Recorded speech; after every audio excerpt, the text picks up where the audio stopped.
저희가 이 소비기한 교육은 작년부터 시작을 했고요.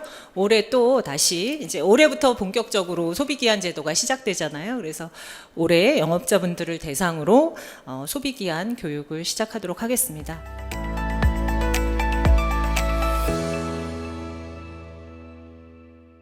오늘은 다 사실 영업자분들이 주로 오셨기 때문에 소비기한을 난 오늘 처음 들어본다는 있을 수는 없을 것 같아요.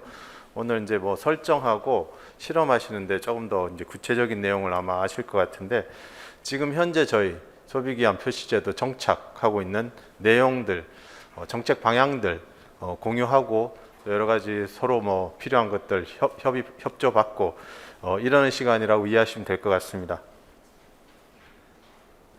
순서는 그동안 소비기한 저희가 이제 법률 개정하고 그 이후에 저희 과에서 추진한 내용들, 그리고 뭐 관련된 규정, 그리고 이제 이 제도가 도입되고 이제 시행이 됐음에도 불구하고 여러 가지 이제 궁금하신 사항들, 자주 질문하시는 사항들만 몇 가지만 추려왔습니다.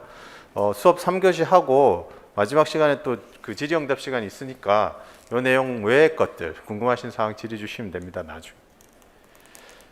잘 아시겠지만 잘 아신다고 가정하겠습니다. 왜냐하면 저희가 벌써 21년 8월에 개정을 하고 소비기한 개념을 유통기한하고 차이점하고 해서 설명을 많이 드렸고, 뭐 작년 초부터 작년 1월, 7월 그리고 올해 2월 소비기한 준비 안내서를 영업자들께서 참고하실 수 있도록 내용을 좀 공유를 드렸고, 사실 여전히 내용을 이제 잘 인지를 못하시는 분들을 위해서 오늘 이 이 교육 자료하고 그동안에 이제 준비 안내서들 다 저희 이제 식약처 소비기한 홍보 누리집이 있습니다. 그쪽에 다 게시가 됩니다.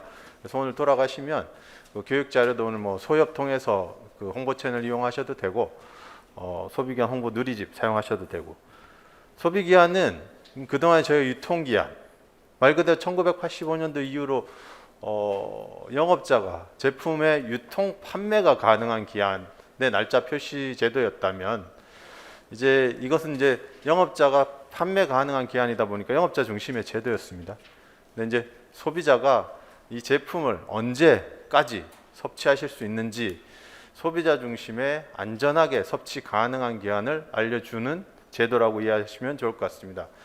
여기서 이제 특이점은 그동안에 저희가 유통기한의 약어를 영문명으로 이제 뭐 셀바이 데이트, 그때도 엑스포레이션 데이트를 사용했습니다. EXP 202. 근데 이 엑스포레이션 데이트라는 게 사실은 만료 기한의 개념인데, 그동안에는 저희가 이 만료를 유통의 만료로 이해를 했다면 앞으로는 섭취의 만료로 이해하겠다라고 이해하시면 되고, 그래서 이 영문 약어도 그 전에 유통기한 약어를 똑같이 소비기한 약어로 사용한다라고 이해하시면 좋을 것 같습니다. 그래서 이 유통기한은 기본적인 개념이 실험을 통해서 설정되는 값이긴 하나, 제품의 맛이나 품질이나 아니면 뭐 안전상, 그러니까 이제 부패인 거죠. 그래서 유생물학적 실험이나 관능 검사나 이런 실험 등을 통해서 이 제품의 품질이나 안전의 한계, 그러니까 최대한 변질이 일어나는 그 시점, 품질 안전 한계 기간이라고 하는데, 그거에 한 60-70% 선을 유통기한이라고 우리가 설정했다고 하면 일반적으로 소비기한은 그거보다 조금 더 길어지는 개념이라고 이해하시면 좋을 것 같습니다. 이게 이제 많이 저희가 인용하는 자료인데, 사실 지금 뭐 일반적으로 60-70%, 80-90%지 반드시 이렇게 하라는 건 아닙니다. 2교시, 3교시 때도 더 저 훌륭한 설명 나오실 텐데, 이 품질 안전 한계 기한을 얼마로 가져갈 거냐는 이제 제품 특성, 유통 특성 고려하셔서 영업자들이 설정하시는 사항이다. 이렇게 이해하시면 좋을 것 같고, 그래서 기본적으로 이제 10일짜리 품질 안전 한계 기간이 10일짜리면 유통기한은 6-7일, 소비기한은 8-9일. 이렇게 이해하기 쉽게 저희가 설명을 드리고 있습니다. 하지만 자세한 것은 다 설정 실험, 그리고 제품 특성 고려해서 설정하시는 사항이다를 강조드리고 싶습니다. 이게 그 도입 배경이 사실은 다 잘 아시겠지만 규정이 바뀐다는 건 여러 가지 소비자 단체나 산업계나 이런 요구 사항들이 있으실 때 이제 보통 규정들이 개정이 되는데 이 규정도 마찬가지긴 합니다. 저희가 비단 작년에 21년 8월에 개정되긴 했으나 사실 이 음식물 쓰레기 줄이기 그러니까 음식물 쓰레기를 줄임으로써 환경 보전, 환경 보호에 대한 이슈가 저희가 2000년대 초반부터 2010년대에도 있었습니다. 그 당시에도 이 소비 기한을 도입하자는 사실 시도가 있었습니다. 2011년에도. 그때는 이제 또 그 당시에 이제 사회적 사정에 따라서 그때 조금 뭐 반대 의견이 많으셔서 그때는 이제 개정안이 추진이 안 됐는데 그 이후에 이제 국제적으로 특히 코덱스에서 유통기한의 정의가 그 규정집에서 삭제되었습니다. 그 삭제의 이유는 저희가 도입하려는 하는 이유와 마찬가지입니다. 이 유통기한을 섭취기한으로 인식하고 있거나 아니면 그 전에 아까 말씀드린 건 60, 70% 이런 개념 때문에 유통기한이 지나도 어느 정도 섭취할 수 있다라는 개념이 있어서 그럼 이게 지나면 얼마나 먹어야 되지? 먹어야 되지 말아야 되지? 아니면 그럼 버려버릴까? 이런 고민들이 많았다는 거죠. 국제적으로도 다들 그러한 고민들이 많으셨고 그래서 이러한 소비자 혼란을 방지하고 또 이런 식품 폐기물 감소의 노력을 위해서 규정도 바꾸고 하는 국제적인 추세에 저희가 발맞춰서 규정을 개정했다고 보시면 이해하기 쉬우실 것 같습니다. 그래서 아까도 말씀드렸는데 2011년에도 추진이 됐으나 그 이후에 저희가 이제 2010년 5월에 법안이 발의가 되었습니다. 강병원 의원실 통해서. 근데 이 발의안이 나오기 전에 2020년이니까 2018년, 2017년 이때서부터 저희가 뭐 연구 사업이라든지 그리고 뭐 여러 가지 의견 수렴들, 전문가 자문회의들 그리고 뭐 심포지엄, 포럼 이런 내용들을 통해서 의견 수렴의 과정이 있었습니다. 그리고 여러 가지 뭐 법안 절차를 진행을 해서 개정 공포하게 되었는데 여기 이제 단서를 보면 냉장 보관 기준 개선 필요 품목은 8년 이내 적용 유예한다가 그 당시 법안 개정 추진할 때 이제 낙농유 업계에서 반대 의견이 있으셨습니다. 그 당시 이제 반대는 공교롭게도 낙농유 업계가 FTA 때 우유 제품은 이제 관세가 제로가 되는 어려움이 있으시고 특히나 이제 우유 제품 같은 경우는 이제 냉장 온도 변화에 민감한 제품이다 보니까 유통 환경, 유통 실정을 여전히 우리는 좀 신뢰하기가 어렵다는 의견이 있으셔서 약간 이제 반대 의견이 있으셨습니다. 소비기한 도입 자체를 그래서 그런 이제 갈등이 있었는데 이제 사실 우유 제품이 우리 전체 식품에서 차지하는 비율에서 유형도 마찬가지고 매출액도 마찬가지고 그렇게 크지 않은 상황에서 반대에 부딪혀서 이제 이 법률을 추진을 못하기보다는 어쨌든 그쪽에 해당되는 제품들은 충분한 준비 기간을 들여서 준비가 완료되면 늦게라도 시행할 수 있게끔 그렇게 시행 기간을 별도로 적용 특례를 들여서 시행하게 된 걸로 이해하시면 좋을 것 같습니다. 이게 저희가 이런 제도가 도입되면 어쨌든 뭐 우리 국민인 소비자든 어쨌든 뭐 이득이 있어야 되는 게 뭐 당연한 목적이고 이 도입의 취지라고 생각합니다. 이 저희가 이제 식품안전정보원 통해서 비용 편익을 분석한 결과입니다. 이게 뭐 유통기한일 때 먹을까 말까 고민하거나 그냥 버려버리는 그런 것들로 인해서 버려지는 식품 폐기물을 절약했을 때 연간 소비자는 한 8천억, 산업체는 260억.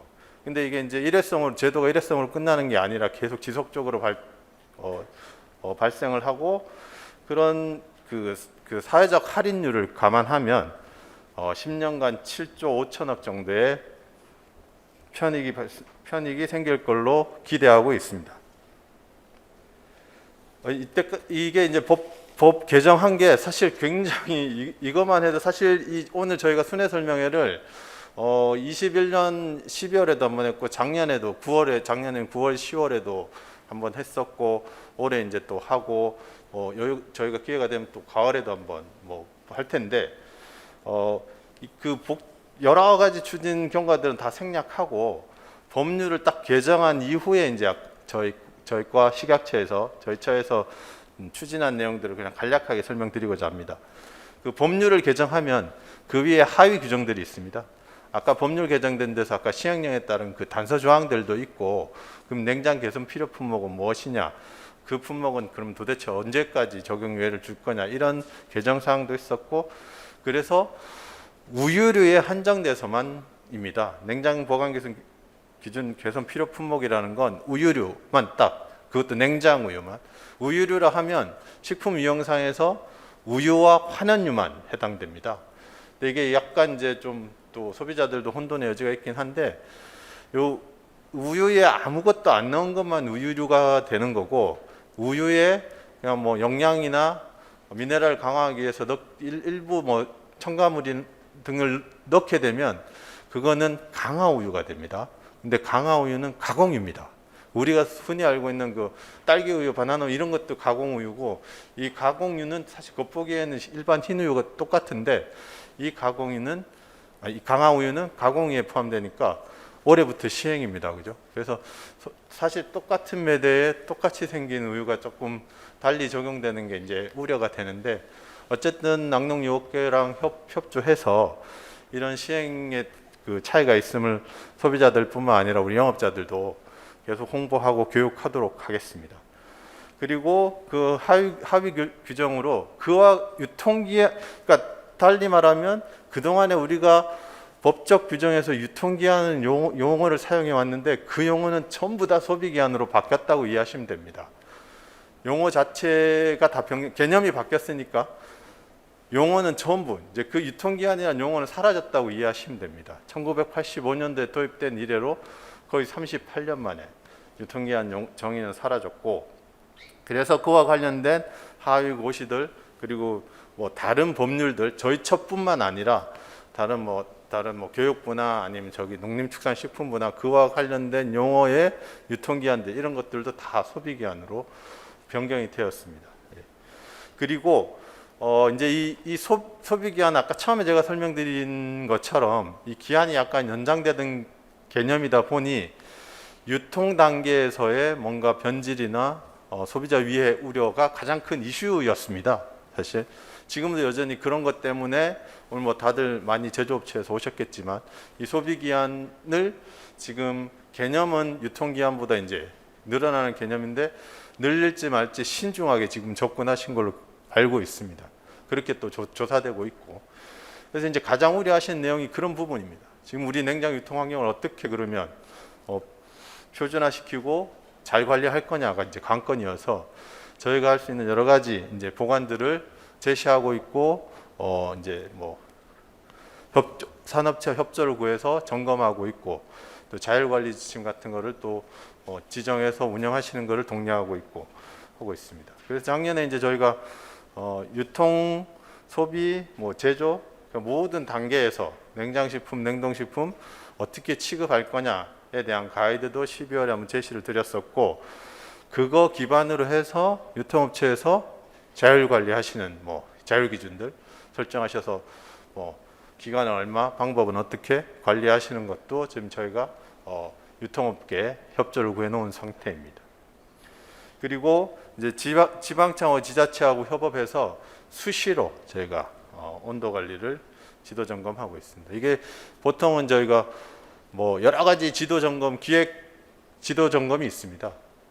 그런 기획 점검에 온도 관리까지 포함해서, 아니면 온도 관리만 주력해서 하는 지도 점검을 하고 있고 연중하고 있고요. 그리고 이제 식품기준과에서 추진하고 계신 개방형 냉장고 문달기 사업 추진하고 있습니다. 이게 지금 뭐 온도도 유지하고 또 뭐 전기도 절약하고, 자세한 내용은 이제 2교시 때 확인하시면 좋을 것 같습니다. 그리고 이제 소비기한 이제 제도는 이렇게 바뀌었고, 표시도 바뀌었고, 이제 관건은 소비기한 설정하시는 영업자들한테 어떻게 이제 지원을 할 거냐. 그래서 기본적으로 그 전에 이제 유통기한 설정 가이드가 있었는데, 거기에 이제 그 설정 가이드도 조금 이제 시간이 됐으니까 그것도 내용 업데이트해서 가이드라인을 작년 9월에 제시드렸고, 그리고 이제 결정적으로 이게 그 전에는 제가 권장 유통기한의 개념이 있었는데, 그러니까 특정 제품에 원래는 영업자들이 제품 특성 고려해서 자체 실험을 통해서 설정하시는 게 소비기한이고 유통기한도 같은 개념입니다. 근데 이제 그 설정하시는 방법에 대해서 여러 가지 이제 방법이 있겠는데, 그거에 대해서 권장 유통기한 개념인 국가에서 이제 정해진 기한을 제시하시면 영업자께서 실험을 안 하시고 참고할 수 있는 값을 이제 제안을 드리는데, 이게 이제 전체 저희가 식품공정에서 정하고 있는 유형이 268개입니다. 그 중에서 이제 뭐 제조일자 설정하는 애들은 대상 아니니까 빼고, 29개인가 빼고, 뭐 품질 유지 기한 또는 소비 기한인 선택 그 유형들이 있습니다. 그런 애들 빼고, 그리고 뭐 유통기한 소비기한 대상이긴 하지만 굉장히 이제 뭐 완전 분말 제품이어서 저장성이 굉장히 높은 제품들, 이런 것들 좀 다 빼서 200개 정도 유형에 대해서 이제 해마다 50개 유형을 4년 동안 이제 실험을 하고 제안을 드리면 그 제한된 값을 가지고 자신의 제품하고 비교를 해서 설정하는 사업을 하고 있습니다. 구체적인 거는 2교시, 3교시 때 더 아마 얘기해 주실 겁니다. 여기 이제 저희가 작년에 시행일자가 21년 8월이고, 그러니까 개정이 21년 8월이고 시행일이 23년 1월 1일이었죠. 준비하실 수 있는 기한이 사실은 1년 4개월이었습니다. 많다면 많고 작다면 작은 기한인데, 영업자들께서 이제 가장 우려하시는 내용이 그거였습니다. 기한을 연장할, 어쨌든 소비기한 도입 취지와 개념에 맞도록 기한을 연장하려면 새로운 실험도 하셔야 되고, 그리고 기존에 이제 재고로 쌓여 있는 포장지도 원래 목적이 이게 우리 자원 낭비 방지가 목적이었는데, 이것 때문에 또 다른 자원이 폐기되는 건 모순이지 않냐, 이런 지적들이 많으셔서 그 당시 저희가 이제 뭐 규제 혁신 과제로 미리 시행하실 수 있는 제품들은 선적용할 수 있도록 하고, 올해 계도 기간이 부여된 상황입니다. 이 계도 기간이라는 게 다시 한번 설명드리면 소비 기한이 유예된 게 아닙니다. 소비 기한은 시행했습니다. 다만 원래 우리가 스티커, 소비 기한 표시된 제목에 스티커를 붙여야 되는데, 그 작업이 이제 비용도 들고 업무 부담도 크시다 하시니 굳이 스티커를 별도의 스티커 처리를 하지 않고 1년 동안 사용하실 수 있게 한 게 계도 기간입니다. 아까 시행일자는 제가 설명드린 대로입니다. 여기서 이제 관건은 시행일 이후에 제조 가공하거나 수입을 위해 선적한 경우니까 계도 기간도 여기에 딱 똑같이 이해하시면 됩니다. 계도 기간 올해 12월 31일까지니까 제조 가공한 날짜 그리고 수입을 위해 선적한 날짜를 계도 기간 마지막 날로 이해하시면 됩니다. 그리고 뭐 밑에 이제 별표 있는데, 저희가 행정 시스템은 원래 작년 말에 일괄로 바꾸려고 했는데, 이게 이제 중간에 품목 제조 보고 변경 보고라든지, 그리고 약간 이제 데이터를 조금 그 소비 기한으로 적용해 가시는 추이들을 좀 이렇게 모니터링하는 차원에서 시스템 변경은 올해 말로 지금 하는 걸로, 동일하게 적용하는 걸로 말씀드렸습니다. 그리고 이제 가장 관건은 그거였습니다. 아까 뭐 법률 개정하기 위해서 기반 마련하는 것도 중요하고, 냉장 시스템 마련하는 것도 중요하고 한데, 어쨌든 이 제도를 도입하시는 영업자들한테 이 제도에 대한 도입과 취지를 분명하게 설명드리고 다 잘 따라올 수 있게끔 말씀드리고, 또 소비자들 결정적으로는 우리가 이 모든 표시 사항은 다 소비자께서 제품을 구매하실 때 판단하기 위한 근거, 기준을 명확하게 마련하기 위한 정보입니다. 그래서 이 소비자들한테 이러한 내용들 어떻게 잘 알리고 계도하고 말씀드리고, 그리고 그동안에 오랫동안 유통기한 때문에 가지고 계시던 생각을 바꾸시는 게 얼마나 중요하냐가 관건이었고, 그래서 여러 가지 이제 매체와 방법을 동원해서 교육 홍보에 노력을 하고 있고, 오늘 이런 설명에 또한 그런 노력의 일환이라고 생각합니다. 그래서 요거는 이제 그동안에 했던 것들만 예시를 보여드리고 있습니다. 근데 이게 교육 홍보라는 게 사실 굉장히 제한된 자원 내에서 뭐 매체에다가 이제 비용을 쓴다거나 이런 한계들이 있습니다. 이제 예산이 정해져 있다 보니까. 그래서 굉장히 여러 기관들에서 도움을 주셨고 지금도 주고 계시고 앞으로도 계속 협조를 위해서 내용을 공유하고 또 하고 있습니다. 그래서 이제 이런 컨텐츠들 저희가 이제 만들고 하면 그 제조업소에서 보유하고 계신 매체들, 홈페이지들 이런 걸로 홍보도 해주시고 또 여러 가지 뭐 정부기관에서도 매체를 송출해주고 계시고 하고 있습니다. 이게 그냥 대표만 제가 가지고 왔는데 그동안 했던 것들. 제가 아까 설명드린 그 소비기한 때문에 그 영업자하고 소비자하고 나눠서 저희가 홍보 누리집을 운영하고 있고 거기에 필요한 자료들을 제가 그때그때 게시하고 있고 뭐 소비자들께서는 조금 조회수가 그렇게 많이 안 나오는데 영업자들은 어쨌든 이 루트를 통해서 굉장히 많은 정보를 얻고 계심이 어떻게 증명되냐 하면 조회수가 막강합니다. 식품안전나라에서 특히 뭐 이런 궤도기관 부여 같은 경우는 거의 뭐 100만에 육박할 만큼 뭐 많이들 보고 계시고 그래서 어쨌든 더 책임감을 느끼고 이런 교육 자료라든지 뭐 도움될 만한 자료들을 수시로 업데이트 하도록 노력할 거고 이제 오늘 오신 분들은 이제 저희 협력업체 그리고 이제 저희 자회사들 이런 업체들한테 요런 이 사이트에 대한 홍보를 좀 부탁을 드리는 바입니다. 그리고 사실은 지금 이 전체적인 저희 발표 자료나 이 포스터나 이게 이제 사실 작년 디자인입니다. 그리고 이제 저희가 주요 이제 영상 자료도 이제 편의점도 그렇고 그 대형 유통업체에서도 굉장히 협조를 해주셔가지고 이 동영상이나 음원이 수시로 흘러 나왔습니다. 알게 모르게 이런 게 있었나 싶을 정도로 유튜브에도 많이 저희가 있고 또 보도 자료에도 많이 인용되고 있긴 한데 드리고 싶은 말씀은 이게 이제 이 모델들은 이제 정해진 기한이 있습니다. 그래서 올해 또 이런 자료들을 업데이트하고 있습니다. 그래서 또 조만간 저희가 이제 이런 콘텐츠들 새롭게 제작하고 하면 많은 도움을 다시 한번 당부드립니다. 뭐 이런 겁니다. 이제 작년에 저희 설명회도 했었고, 뭐 완전히 오프라인으로 저희가 뭐 캠페인도 했었고, 각 업체들에서는 제품 광고 하실 때 소비기한 도입된다는 자막 문구도 도와주셨고, 여러 가지 뭐 여기 대형마트 아까 큰 저희 체인스토어 협회에서 도움 주셔가지고 대형마트에서 이렇게 홍보물들 다 부착해 주시고 하셨습니다. 그리고 이제 제일 하단에 이제 최근에 이제 올해 상반기 때 했던 건데 여자 프로 배구가 인기가 많았는데 이제 도로공사가 우승했습니다. 잘 모르실 거예요 아마. 도로공사 김연경 선수가 이제 제일 유명한데 거기는 흥국생명인데 결승에서 졌습니다.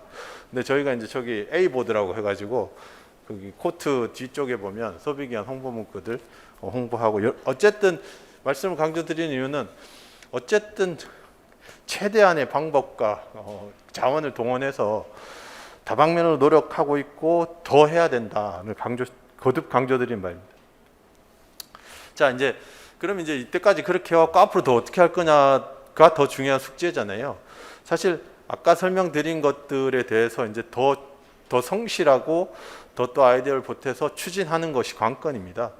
그래서 아까 뭐 냉장 유통 환경 개선도 이제 더 강화할 수 있는 방법들을 고민하고 있는데 사실은 가장 좋은 방법이라는 게 뭐 기준을 강화하는 거지만 그것 또한 뭐 쉽지 않은 방향이고 어쨌든 우리가 가지고 있는 최대한의 자원을 활용해서 여러 가지 뭐 냉동 시스템을 개선하도록 노력하고자 합니다. 그리고 소비기한 설정 창구값도 아까 설명드린 대로 해마다 50개씩 하고 있는데 작년도 마찬가지고 올해도 마찬가지일 겁니다. 아마 이게 실험이 연구 사업이 딱 끝나서 내년에 하면 영업자들이 기다려서 적용하는데 시간이 걸리니까 최대한 결과물이 나오면 내부 자문 심의를 하시고 바로 공개하는 방안을 하고 있고 이때까지 그래서 뭐 32개 품목에 대해서 지금 공개가 되어 있는 상황이고 올해도 50개 유형에 대해서 진행을 하고 있습니다. 그리고 저희가 또 산업협회 도움으로 전문 상담센터를 운영하고 있습니다. 1533-0639. 저 소비기한 관련해서 제가 이제 043-729-2189 전화를 받고 있는데 이 전화 거의 뭐 불이 나는 지경이라 이 전문 상담센터로 전화를 주시면 또 많은 도움을 얻을 수 있습니다. 그리고 저희가 정착하기 위한 여러 가지 이제 운영 체계로서 운영 협의체를 운영하고 있습니다. 운영 협의체를 통해서 아까도 설명드렸지만 여러 가지 도움을 많이 받았습니다.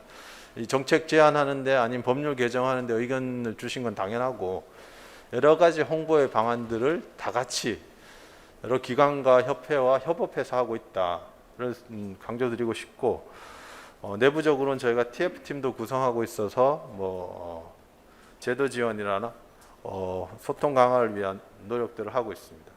그리고 이 산업계 실태 조사라는 건 지금 현재 저희가 이제 소비 기한 올해 이제 사실 올해 1월 1일 딱 시행인데 이제 계도 기간이 있다 보니까 수시로 저희가 어느 정도 진행됐는지를 업계에 지금 확인을 하고 있습니다. 근데 사실 그 제조업체가 축산물 식품 제조가공업체, 축산물 가공업체, 건기 제조업체 다 하면 거의 32,000여 개. 그리고 즉석 판매 제조가공업자는 사실 잘 저희가 이제 파악도 쉽지 않고 어쨌든 그 업체에 대해서 전부 전수조사는 할 수 없지만 두 가지 트랙으로 저희가 지금 현재 진행 상황을 여쭙고 있습니다. 진행 상황이라고 하면 지금 얼마나 재고가 있으시고 그 전체 원래 소비기한 적용해야 되는 대상 대비 지금 현재 3월 31일자 기준으로 몇 개 바꾸셨습니까? 라고 저희가 조사했을 때 이 조사하고 있고 투트랙인데 이 380개소는 아까 말씀드린 대로 전수조사에 어려움이 있어서 매출액별로 구간을 나누고 그러니까 1,000억 원 이상 500에서 1,000억 사이 100에서 500 사이 이렇게 해서 10억 미만 해서 전체 이 그 매출액 대비 업체 개수가 나오면 거기에 대표할 수 있는 개수들만 뽑아서 통계적 기법을 통해서 380개소를 하고 있고 그리고 이 380개도 사실 조사하는데 굉장히 기간이 소요가 됩니다.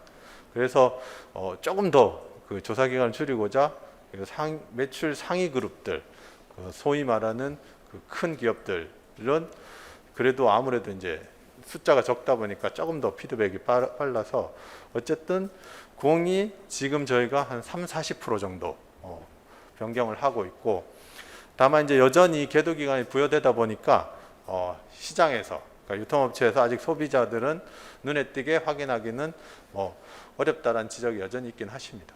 그래서 그러면 저희 입장에서는 조만간 조금 더 좀 피치를 내서 그러니까 추진할 수 있도록 독려하고 있고 그래서 그러면 상반기까지는 어느 정도 되겠습니까라고 여쭸을 때 이 380개소는 지금 조사 중에 있고 30개소는 그래도 이제 상반기 내에 한 60-70% 정도는 바꿀 계획이다. 연말까지는 완전 다 바꿔야 되니까요. 그러니까 그렇게 수시로 저희가 모니터링하고 있고 진행 상황을 여쭤보고 있는 상황입니다. 빠르게 좀 진행하겠습니다. 이 표시 기준은 기존에 저희가 이제 식품 등의 표시 기준에 있는 규정 내용입니다. 기존의 유통기한 표시 대상은 다 소비기한 표시 대상이라고 이해하시면 되고요. 표시 방법은 세 가지입니다. 원래 그 딱 해당되는 날짜를 언제부터까지 이렇게 표시하거나 아니면 제조일로부터 몇 개월. 그럼 당연히 제조일자가 있어야 되겠죠. 그리고 제조일이나 날짜를 정보 표시면에 표시하기 어려우면 거기에다가 그 날짜를 표시한 위치를 명기해 놓으면 그 위치에 가서 보면 날짜를 확인할 수 있게끔 이런 방법들, 표시 방법들은 기존 유통기한과 동일하다 보시면 됩니다. 세트 포장 제품은 그 중에서 이제 구성품 중에 가장 짧은 거. 그리고 스티커 처리는 아까 설명드렸는데 지금도 스티커 굳이 계도 기간 드렸음에도 불구하고 스티커 처리하시는 건 가능하십니다. 그죠? 관할 관청 승인 하에 가능하시고 아까도 설명드렸지만 이제 계도 기간이 끝나면 그럼 다 버려야 되냐? 그건 아니죠. 그 계도 기간 끝나도 관할 관청 승인 하에 스티커를 부착하셔서 사용하시는데 이 스티커라는 게 제목만 유통기한 그 위에 소비기한만 날짜, 숫자를 가리는 건 절대 안 되고 그렇게 사용 가능하십니다. 이 병행 표시는 여전히 이제 그 소비자들도 그렇고 저희가 이제 소비기한 관련된 보도 자료가 나올 때 이제 조금 약간 여전히 그걸 왜 없앴냐 둘 다 표시하지 이런 의견들이 많이 있으시긴 하시거든요. 근데 이제 이게 국제적으로 이거 두 개를 다 표시하는 경우는 없습니다. 사실 아까도 말씀드렸지만 저희가 국제 기준과의 조화를 위해서 도입하는 건데 소비자들 입장에서는 왜 없애냐 둘 다 놔두지라고 했는데 이게 그 제조업체들도 이 프린트 두 줄 날인하는 게 기술적으로도 쉽지 않을 뿐더러 이거 두 줄 하려면 장비부터 싹 갈아야 된다. 이런 어려움들이 있어서 이렇게 두 개를 다 표시하는 것은 맞지 않고 공이 제가 아까도 계속 강조드렸듯이 유통기한은 아예 삭제됐습니다. 이제 법률에 없는 용어입니다. 그래서 이거를 병행해서 표시하시는 것은 맞지 않다. 네. 그리고 수입식품 같은 경우는 사실 수입식품은 오늘 다 국내 제조만 오셨는데 수입 제품은 선택지가 그냥 간단합니다. 사실 수출국에서 표시된 그 날짜를 우리 유형에서 정하고 있는 그 날짜 뭐 제조일이면 제조일, 소비기한 소비기한, 품질 유지기한 품질 유지기한 유형에 맞는 규정에 맞게끔 표시하시면 됩니다. 그리고 OEM 제품 같은 경우에는 소비기한 설정 사유서를 첨부해야 되고 국내 제조 제품 같은 경우도 이제 저희가 소비기한 설정 사유서는 내야 되고 그 만약에 기존에 유통기한을 그대로 소비기한으로 일단 나는 날짜 이름만 바꾸고 날짜는 그대로 보수적으로 가면서 추후 연장할지를 시장 상황 봐가면서 뭐 보겠다. 그것도 가능하시고 그 경우는 품목 제조 보고 변경 보고 하실 필요 없고 그죠. 근데 다만 올해부터 아예 신규 제품이거나 기존에 있던 유통기한보다 늘려서 설정 소비기한 설정 표시하신다고 하시면 소비기한 설정 사유서를 첨부하셔야 됩니다. 기존의 행정처분은 그 유통기한 행정처분과 거의 동일합니다. 참고하시면 좋을 것 같고 이거는 이제 해당되시는 영업자에 따라서 다 그 저희가 별표에서 달리 정하고 있기 때문에 이건 대표만 예시로 가져왔고 참고하시면 됩니다. 그래서 이게 사실 이제 업무를 하다 보니까 계속 궁금하시니까 기존의 걸 몰라서 새로운 걸 여쭤보신다기보다 나는 이렇게 생각하는데 이거에 대한 확신 99% 생각하는데 1% 채워서 100% 확신하고자 질문을 많이 하시거든요. 그런 질문 위주로 썼습니다. 기존에도 저희가 그 FAQ에도 많이 안내를 드렸는데 요거는 그냥 참고하시면 될 것 빠르게 지나가겠습니다. 그 계도 기간 현재는 계도 기간이고 계도 기간의 주 목적이 저희가 이제 산업계에서 이 포장재를 완전히 바꾸시는 거에 대한 업무 부담과 포장지가 낭비되는 걸 방지하는 거기 때문에 기존에 이제 소진되는 속도가 다르다는 게 제일 팩트입니다. 그래서 뭐 외 포장하고 내 포장의 소진 시기가 다 당연히 다르겠죠. 그러면 어떤 거는 소비기한 쓰고 어떤 건 유통기한 쓰는데 그래도 되냐?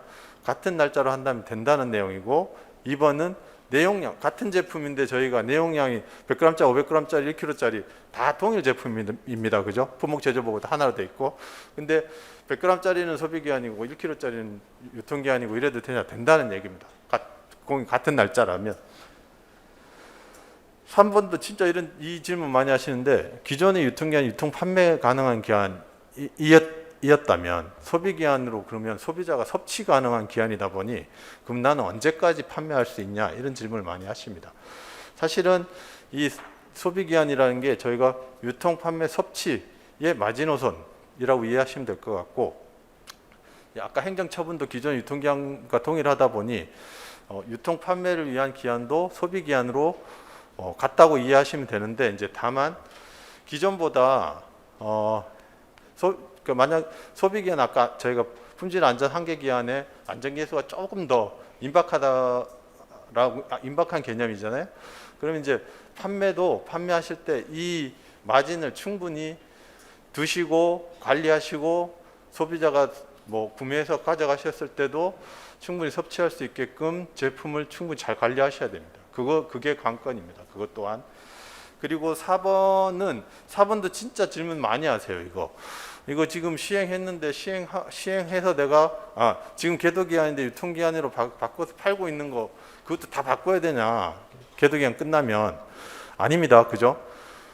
시행했고 계도기한 드렸으니까 올해까지 유통기한이라고 표시된 거는 그 기한 만료될 때까지 그렇게 계속 시중에 유통 판매되는 거고 그래서 가장 교육 홍보가 중요한 게 유통기한이라고 표시된 제품, 소비기한이라고 표시된 제품, 시행일 이전에 만든 것들, 계도기간에 만든 것들, 계도기간 이후에도 돌아다닐 것들이 향후 3, 4년 동안 혼재돼서 판매되는 게 현실입니다. 그래서 가장 중요한 게 소비자들은 날짜 확인하시고 보관 방법 확인하시고 이게 철저하게 준수하시고 이게 가장 중요한 내용입니다. 5번 아까 설명드렸으니까 넘어가겠습니다. 6번도 아까 얼핏 설명드렸는데 세트 상품 중에 구성품이 날짜가 다른 것들이 있으면 가장 짧은 거 마셔라. 그리고 이 질문도 많이 하셨는데 자연상태 식품은 원래가 유통기한 표시 대상도 아니었고 그래서 소비기한 표시 대상도 아닙니다. 근데 영업자가 판매 촉진을 위해서 굳이 하신다고 하면 책임하에 가능은 하시되 표시하시는 순간 의무가 발생한다는 겁니다. 그 날짜 초과해서 유통 판매하거나 판매할 목적으로 보관하거나 이러면 다 이제 행정처분에 저촉이 되시겠죠. 그리고 8번도 진짜 질문 많이 하시는데 제품 중에 저희가 아까 살짝 넘어가긴 했는데 소비기한 또는 품질유지기한을 선택해서 사용할 수 있는 제품들이 있습니다. 사실은 품질유지기한인데 그것도 이제 품질유지기한은 결정적으로 이 기한이 초과되었다고 해서 행정처분을 받거나 하지는 않습니다. 그래서 굉장히 장기간 보관해도 품질이 그렇게 품질 변화가 적은 제품들, 장류들, 뭐 조림류들 이런 것들입니다. 사실 그런데 내가 그동안 품질유지기한 표시해 왔는데 바꿔야 되냐 이런 질문 진짜 많이 하시는데 이거 마찬가지로 원래 품질유지기한 하셨으니까 굳이 바꾸실 필요 없죠, 그죠? 네. 그리고 이게 명칭이 소비기한이다 보니까 내가 B2B로 판매하는 것도 표시해야 되냐 이런 질문도 진짜 많이 하시는데 처음에 얼핏 설명드렸듯이 우리는 다 유형별로 정하고 있습니다. 이게 용도별로 정하는 게 아니라 어떤 유형들은 소비기한을 표시해야 된다. 그럼 용도에 상관없이 당연히 소비기한을 표시하셔야 되고 10번은 이제 예민한 질문이기도 한데 이 제도가 바뀜으로써 이제 제조업자, 유통업자, 소비자들이 이제 어떻게 이거를 관리하고 그래서 이 제도에 대한 우려의 표명이라고 이해하시면 될 것 같고 어쨌든 뭐 책임 소재라는 건 공이 이 제조 단계, 유통 단계, 소비 단계에서 원인 조사를 실시하게 되고 거기에 이제 원인 제공을 하신 분이 책임을 지는 게 당연한 얘기입니다. 예. 여기까지 그리고 빠르게 그냥 시간 저희 과에서 요거 외에 이제 추진하고 있는 내용들 작년에 저희가 작년 7월이죠. 규제 개선 과제를 아까 뭐 계도 기간하고 선적용 외에 저희 과에서 하고 있는 것들이 이제 식품 표시 사항을 QR 코드로 이 소비 기한 같은 경우도 이제 이번에 제도 바꾸면서 가장 관건이 포장지. 그러니까 이게 비용하고 직결되시다 보니까 이런 거에 대한 우려가 많으셨고 이 표시 기준이 조금씩 바뀔 때마다 포장지를 다 갈아야 되는 이제 부담이 있으셨습니다. 그래서 필수적으로 해야 되는 표시 사항만 밖에 표시하고 나머지는 QR로 그럼 그냥 플랫폼이나 시스템이 있으면 그거만 딱 수정하면 되니까 그런 체계로 저희가 가려고 기존부터 이제 의견 제시가 있으셨고 이제 시범 사업을 추진하고 있는 상황입니다. 이제 시범 사업이다 보니 이게 뭐 법제화되거나 의무화되거나 하는데 또 좀 더 시간이 소요되겠지만 이런 추세다라는 걸 이해하시면 좋을 것 같고 무가한 표시는 요거는 작년에 개정이 됐습니다. 이 무첨가 프리 표시 같은 경우에도 그 들어있지 않은 원재료를 내가 들어있지 않다고 강조하면 이게 원래 부당한 표시 광고에 해당됐는데 요거를 이제 모든 원재료에 대해서 좀 그렇게 하는 건 너무 과하다는 원래 이제 지적들이 있으셔서 요거는 저희가 내부적으로 검토를 하고 있는 사항입니다. 조금 시간이 길어졌는데 저는 요까지 강의를 드리고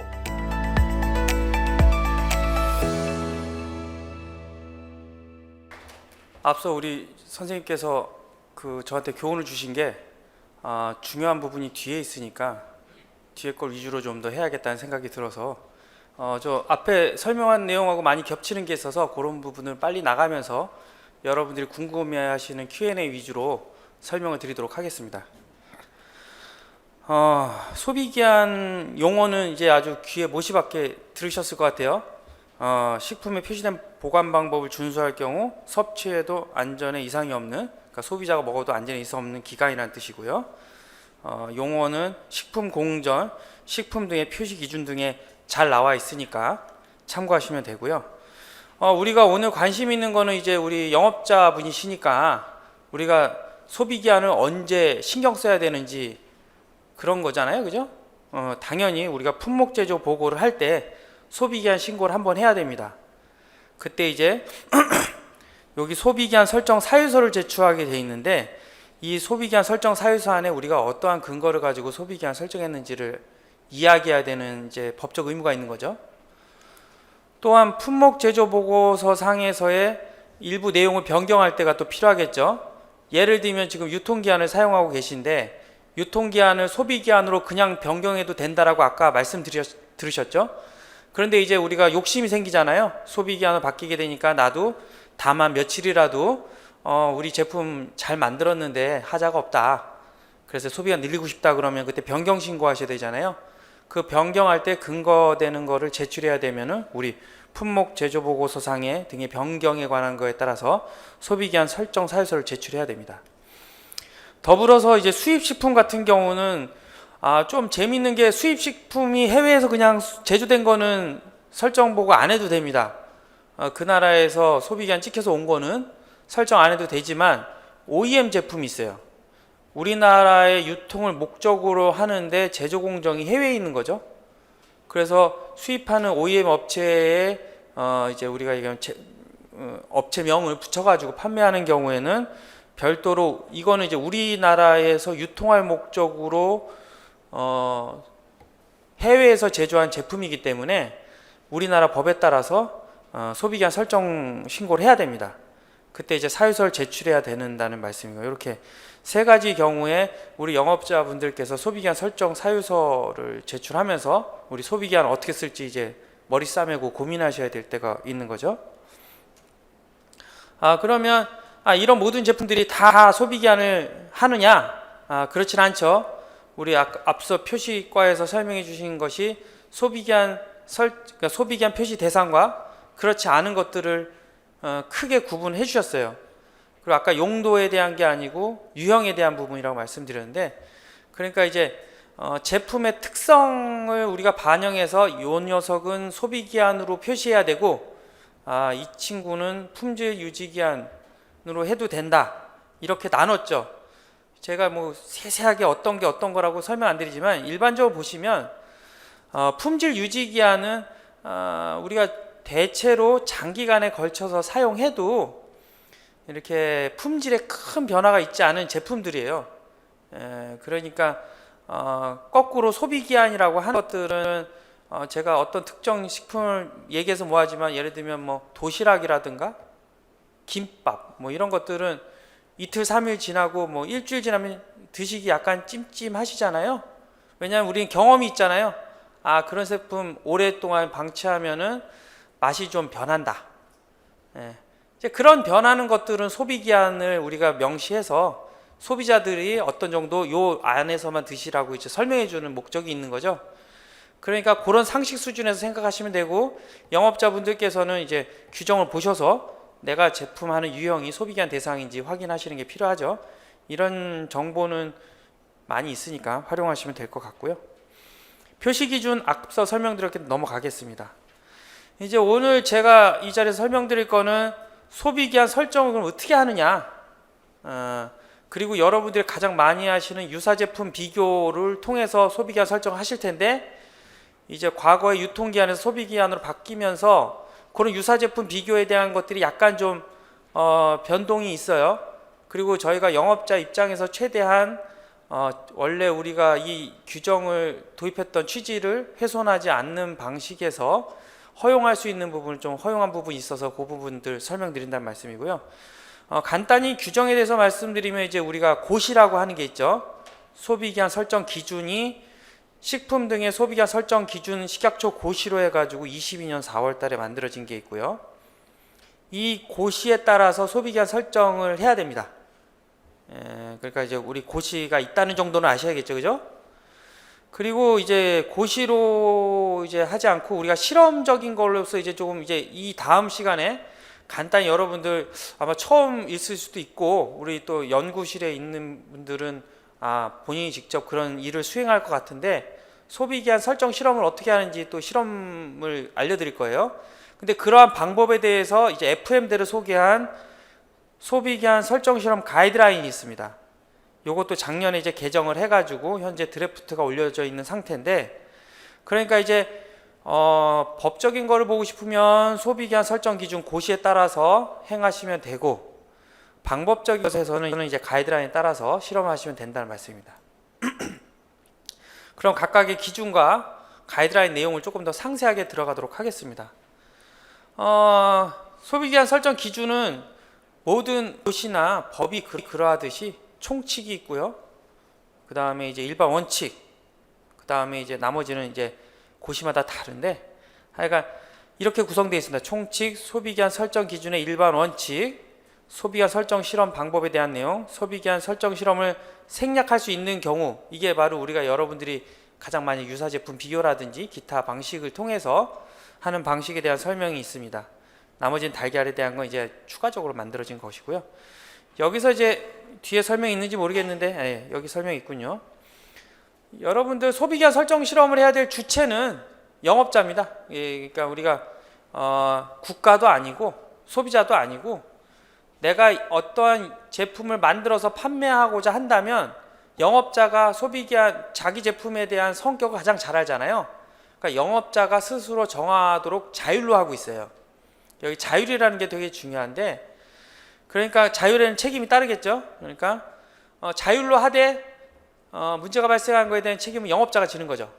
그러니까 저희가 권장 유통기한도 과거에 제공했었고 권장 소비기한도 제공했었지, 이제 앞으로 제공하지만, 어찌됐건 그거에 따라서 설정했을 때 제품에 대해서 제일 잘하는 자가 거기에 맞춰서 소비기한을 설정하고, 그리고 아까 예시를 든 게 있는데, 소비기한 이내에서 제품에 어떤 품질상의 문제가 있어서 정당한 클레임이 소비자가 왔어요. 근데 소비기한 이내니까 내가 안 바꿔준다, 그게 안 된다는 얘기예요. 정당하게 제품을 포장도 뜯지 않았는데 안에 보니까 곰팡이가 쓸었다던가, 안에 보니까 뭔가 어떤 품질적인 색의 갈변이라든가 이런 것이 일어났다고 하면 그건 제조가 잘못됐던가 유통이 잘못됐는 거지 소비자가 잘못이 아니잖아요. 근데 이게 소비가 이내니까 이거는 내 문제 아니다? 아니란 얘기예요. 제가 아주 최근에 황당한 민원을 받아가지고 제가 그것 때문에 제가 그 지자체부터 제가 되게 뭐라고 한 적이 있는데, 그거 영업자 잘못이에요. 그거는 소비자 잘못이 아니다. 그 대신 그러니까 우리가 그런 클레임을 줄이기 위해서 소비기한을 잘 설정해야 되는 거죠. 근데 이제 앞서 그 클레임 같은 경우 이제 거의 자연산물에 이제 우리가 얘기하면 식용란 문제였어요. 그러니까 이제 그런 경우는 좀 왕왕이라는 건 좀 그것도 역시 이례적이긴 한데 그런 일이 발생하면 안 되죠. 근데 이제 가공식품은 그런 경우가 거의 없는데, 이제 조금 이제 이런 내용에 대한 이해가 부족한 분들이 그런 있기를 그런 황당한 얘기를 하지 마시라 말씀하셨는데, 그러니까 설정 주체는 책임을 지란 얘기예요. 그리고 그걸 위해서 자기 제품에 대해서 잘 이해해라. 소비기한 하니까 여러분들이 조금 어떻게 보면 법적 용어는 이제 잘 이해하고 있는데 이게 확 와닿지 않은 것 같아서 제가 항상 말씀드리는데, 이건 식품의 수명이에요. 소비기한은 식품의 수명. 식품의 수명이 뭘까요? 여러분들 쉽게 아시는 거, 사람이 먹을 수 있는 거로 우리가 잘 만들어진 게 식품의 소명이죠. 그리고 그게 수명이 되겠죠. 그 기간이 수명이에요. 그러니까 소비기한이 어려우시면 내가 식품의 수명을 정한다. 우리가 절대자죠. 내가 제조자니까요. 조물주잖아요. 이런 얘기하면 또 오해할 수도 있으니까, 내가 식품에 대해서만큼은 내가 만든 자예요. 그러면 내가 이 녀석의 특징을 잘 알아서 얘의 수명을 정해주는 거예요. 그때까지 소비자가 안전하게 먹을 수 있는 게 식품의 수명이에요. 그러니까 소비기한을 어렵게 생각하시면 안 돼요. 내가 제품에 대해 잘 알고 있는 내가 소비기한을, 그 대신 과학적 방법을 하라는 이유는 주먹국으로 하면 안 되잖아요. 난 기분이 좋아서 오늘은 오일하고 내일은 열을 하고 그런 게 안 된다는 거예요. 그래서 가이드라인 주는 것이고, 여기 소비기한 설정 방법 아주 본질적인 내용이 여기 다 담겨 있어요. 저는 이걸 볼 때마다 그 고시에 있는 내용들이 항상 뭐 이제 다 만족스럽진 않은데, 이 부분은 조금 잘 만들어진 것 같아요. 여기 잘 읽으셔야 돼요. 포장 재질, 보존 조건, 이거 온도예요, 온도. 제조 방법, 원료 배합 비율 등 제품의 특성과 냉장 또는 냉동 보존 등 기타 유통 실정을 고려하여 위해 방지와 품질을 보장할 수 있도록 소비기한 설정을 위한 실험을 실시하고, 그 실시 결과가 이제 가장 아이디어란 수명이죠. 품질 안전 한계 기한 내에서 다시 한번 실제 유통 조건을 고려해서 제품의 유통 중 안전과 품질을 보장할 수 있도록 소비기한 설정한다. 안전계수를 곱하라는 얘기예요. 이게 설정 방법이 아주 개론적인 내용이고 뒤에 이제 더 상세한 거는 설명드린다는 말씀을 드리겠습니다. 그리고 여러분들이 이제 가장 궁금해하신 거, 소비기한 설정 실험을 하려면 비용도 들고 사실은 자신 없는 분들도 많잖아요. 내가 직접 수행하지 않은 상. 그런데 이제 조금 워낙에 우리가 뭐 식품 이 업을 또는 시장에 그런 제품이 지금 많이 있는데 다 각각 실험을 하는 것도 자원 낭비긴 해요. 그러니까 우리가 레퍼런스로 할 수 있는 식품을 보고 내가 두부 제조업체다, 포장두부 제조업체다. 근데 포장두부 제조하는 업체가 여러 대 있고 업체마다 또 약간씩 달라요. 자기네들이 뭐 후살균 한다던가 자기는 뭐 클래스 몇 레벨의 뭐 위생관리 등급을 하고 원료를 더 안전하게 해서 뭐 그게 또 영향이 있는지 없는지 모르겠지만 이건 광고하는 제품들이 다양하잖아요. 근데 그걸 내가 꼭 실험을 할 적이 없고 내가 다른 제품을 벤치마킹 하겠다 하면은 유사 제품 비교를 할 수 있다는 부분들이 여기 있는 거예요. 그래서 소비기한 설정 실험을 생략할 수 있는 것들이 여기 나열되어 있는데 권장 소비기한 이내 이건 빼고요. 두 번째 유사 제품 비교, 그리고 세 번째 국내외 학술적인 어떤 자료를 통해서 내가 그거를 레퍼런스 삼아서 할 때 이거는 그걸로 사유서를 내면 되고 생략이 가능한 거죠. 그래서 과거에는 유사 제품 비교를 많이 하셨어요. 근데 제가 작년에도 하반기에 이 교육하고 올해도 이제 상반기에 교육을 하는데 요 네 번째 요 경우는 작년까지는 없었죠.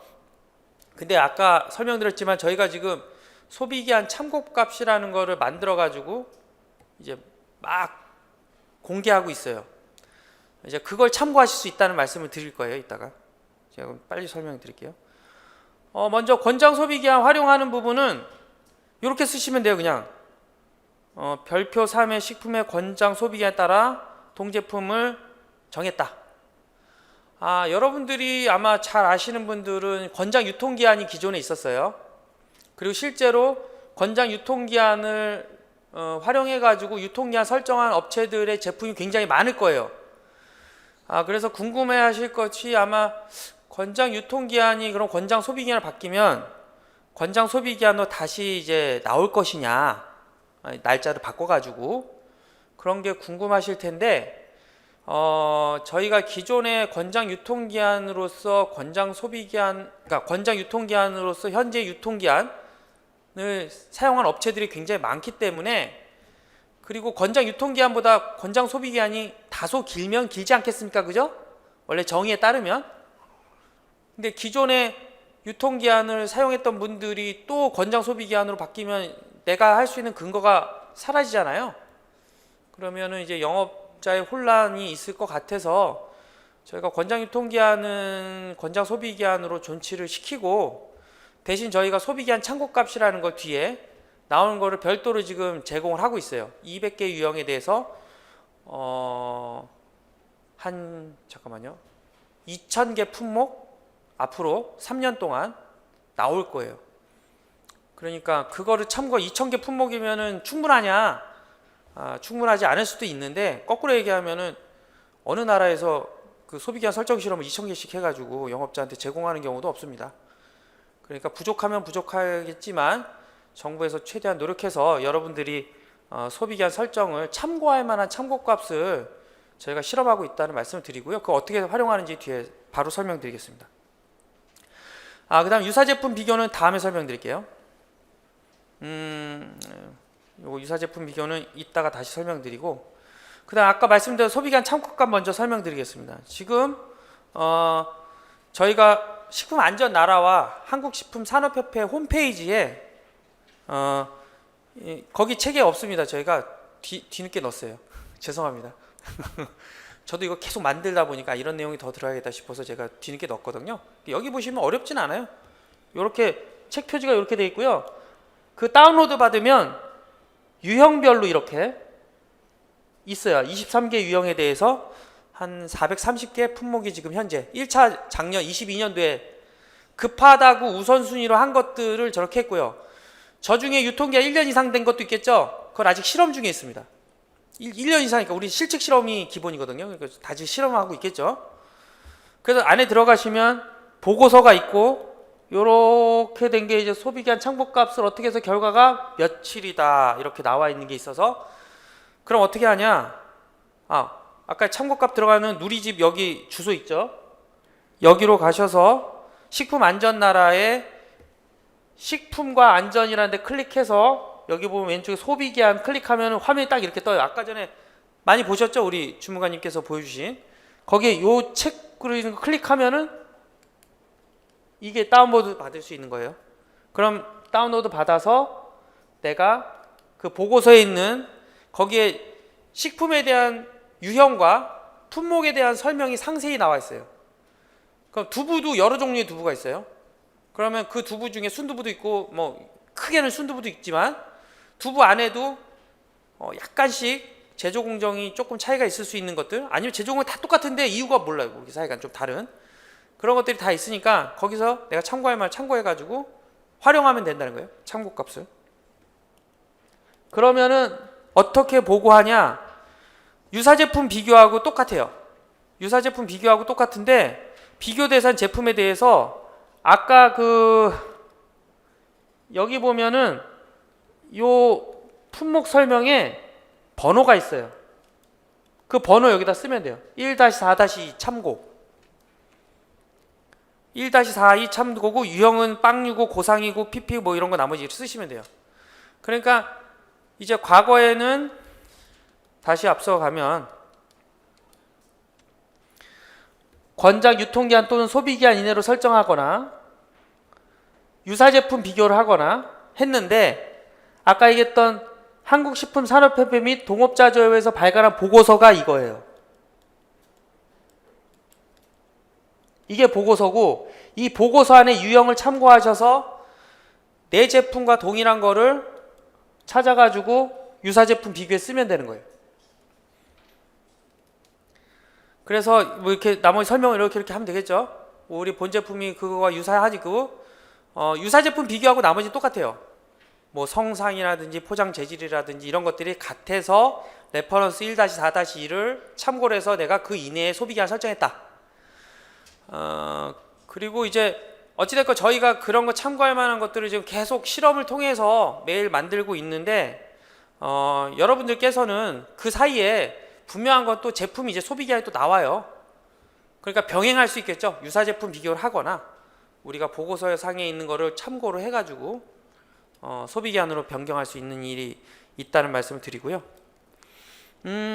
소비기한 설정 방법에 대해서 조금 이해가 영업자들 아까 수명이라고 했잖아요. 그런 이해가 필요하기 때문에 잠깐 가이드라인의 내용 부분을 설명을 안전계수 위주로만 드리고 뒤에는 아마 실험적인 걸로 얘기할 텐데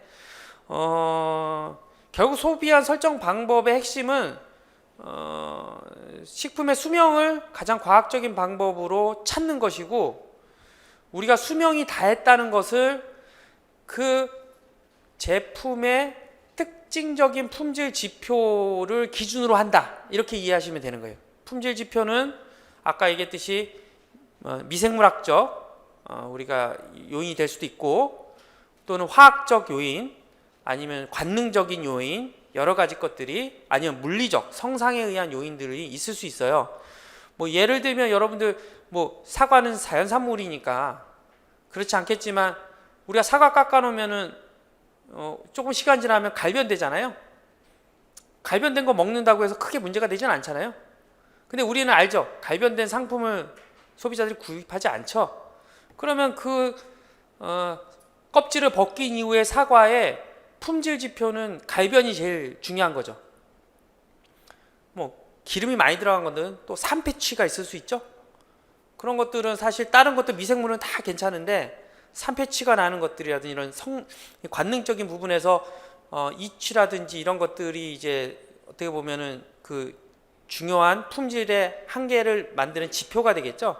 그러니까 우리는 이 소비기한 설정 방법 아까 이제 말씀드리는 것들은 그러한 한계가 되는 지표가 뭔지를 잡고 그 변화가 시작되는 지점을 기준으로 품질 안전 한계 기한을 잡는, 아까 말씀드렸던 과학적인 방법이란 게 이거를 찾는 실험을 하는 방법이란 것이고, 우리가 소비기한 설정 방법의 핵심은 이걸 기준으로 해서, 이거는 아이디어란 거잖아요. 우리가 아이디어라다는 게 이제 우리가 외적 요인을 최소화한 상태에서 우리가 유통하고자 하는 온도 중에 가장 높은 온도를 기준으로 해가지고 최초로 변하는 시점을 품질 안전기가 잡는다.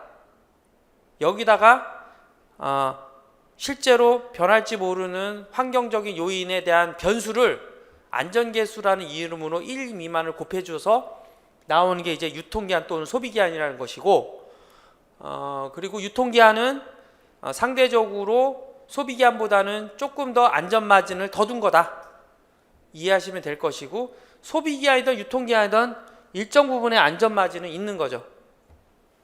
그런 것들을 간과하면 안 된다는 말씀을 드리면서, 그러니까 우리는 이러한 것들을 하는 얘기가 소비기한 설정 방법에 대한 거라는 걸 설명드리는 겁니다.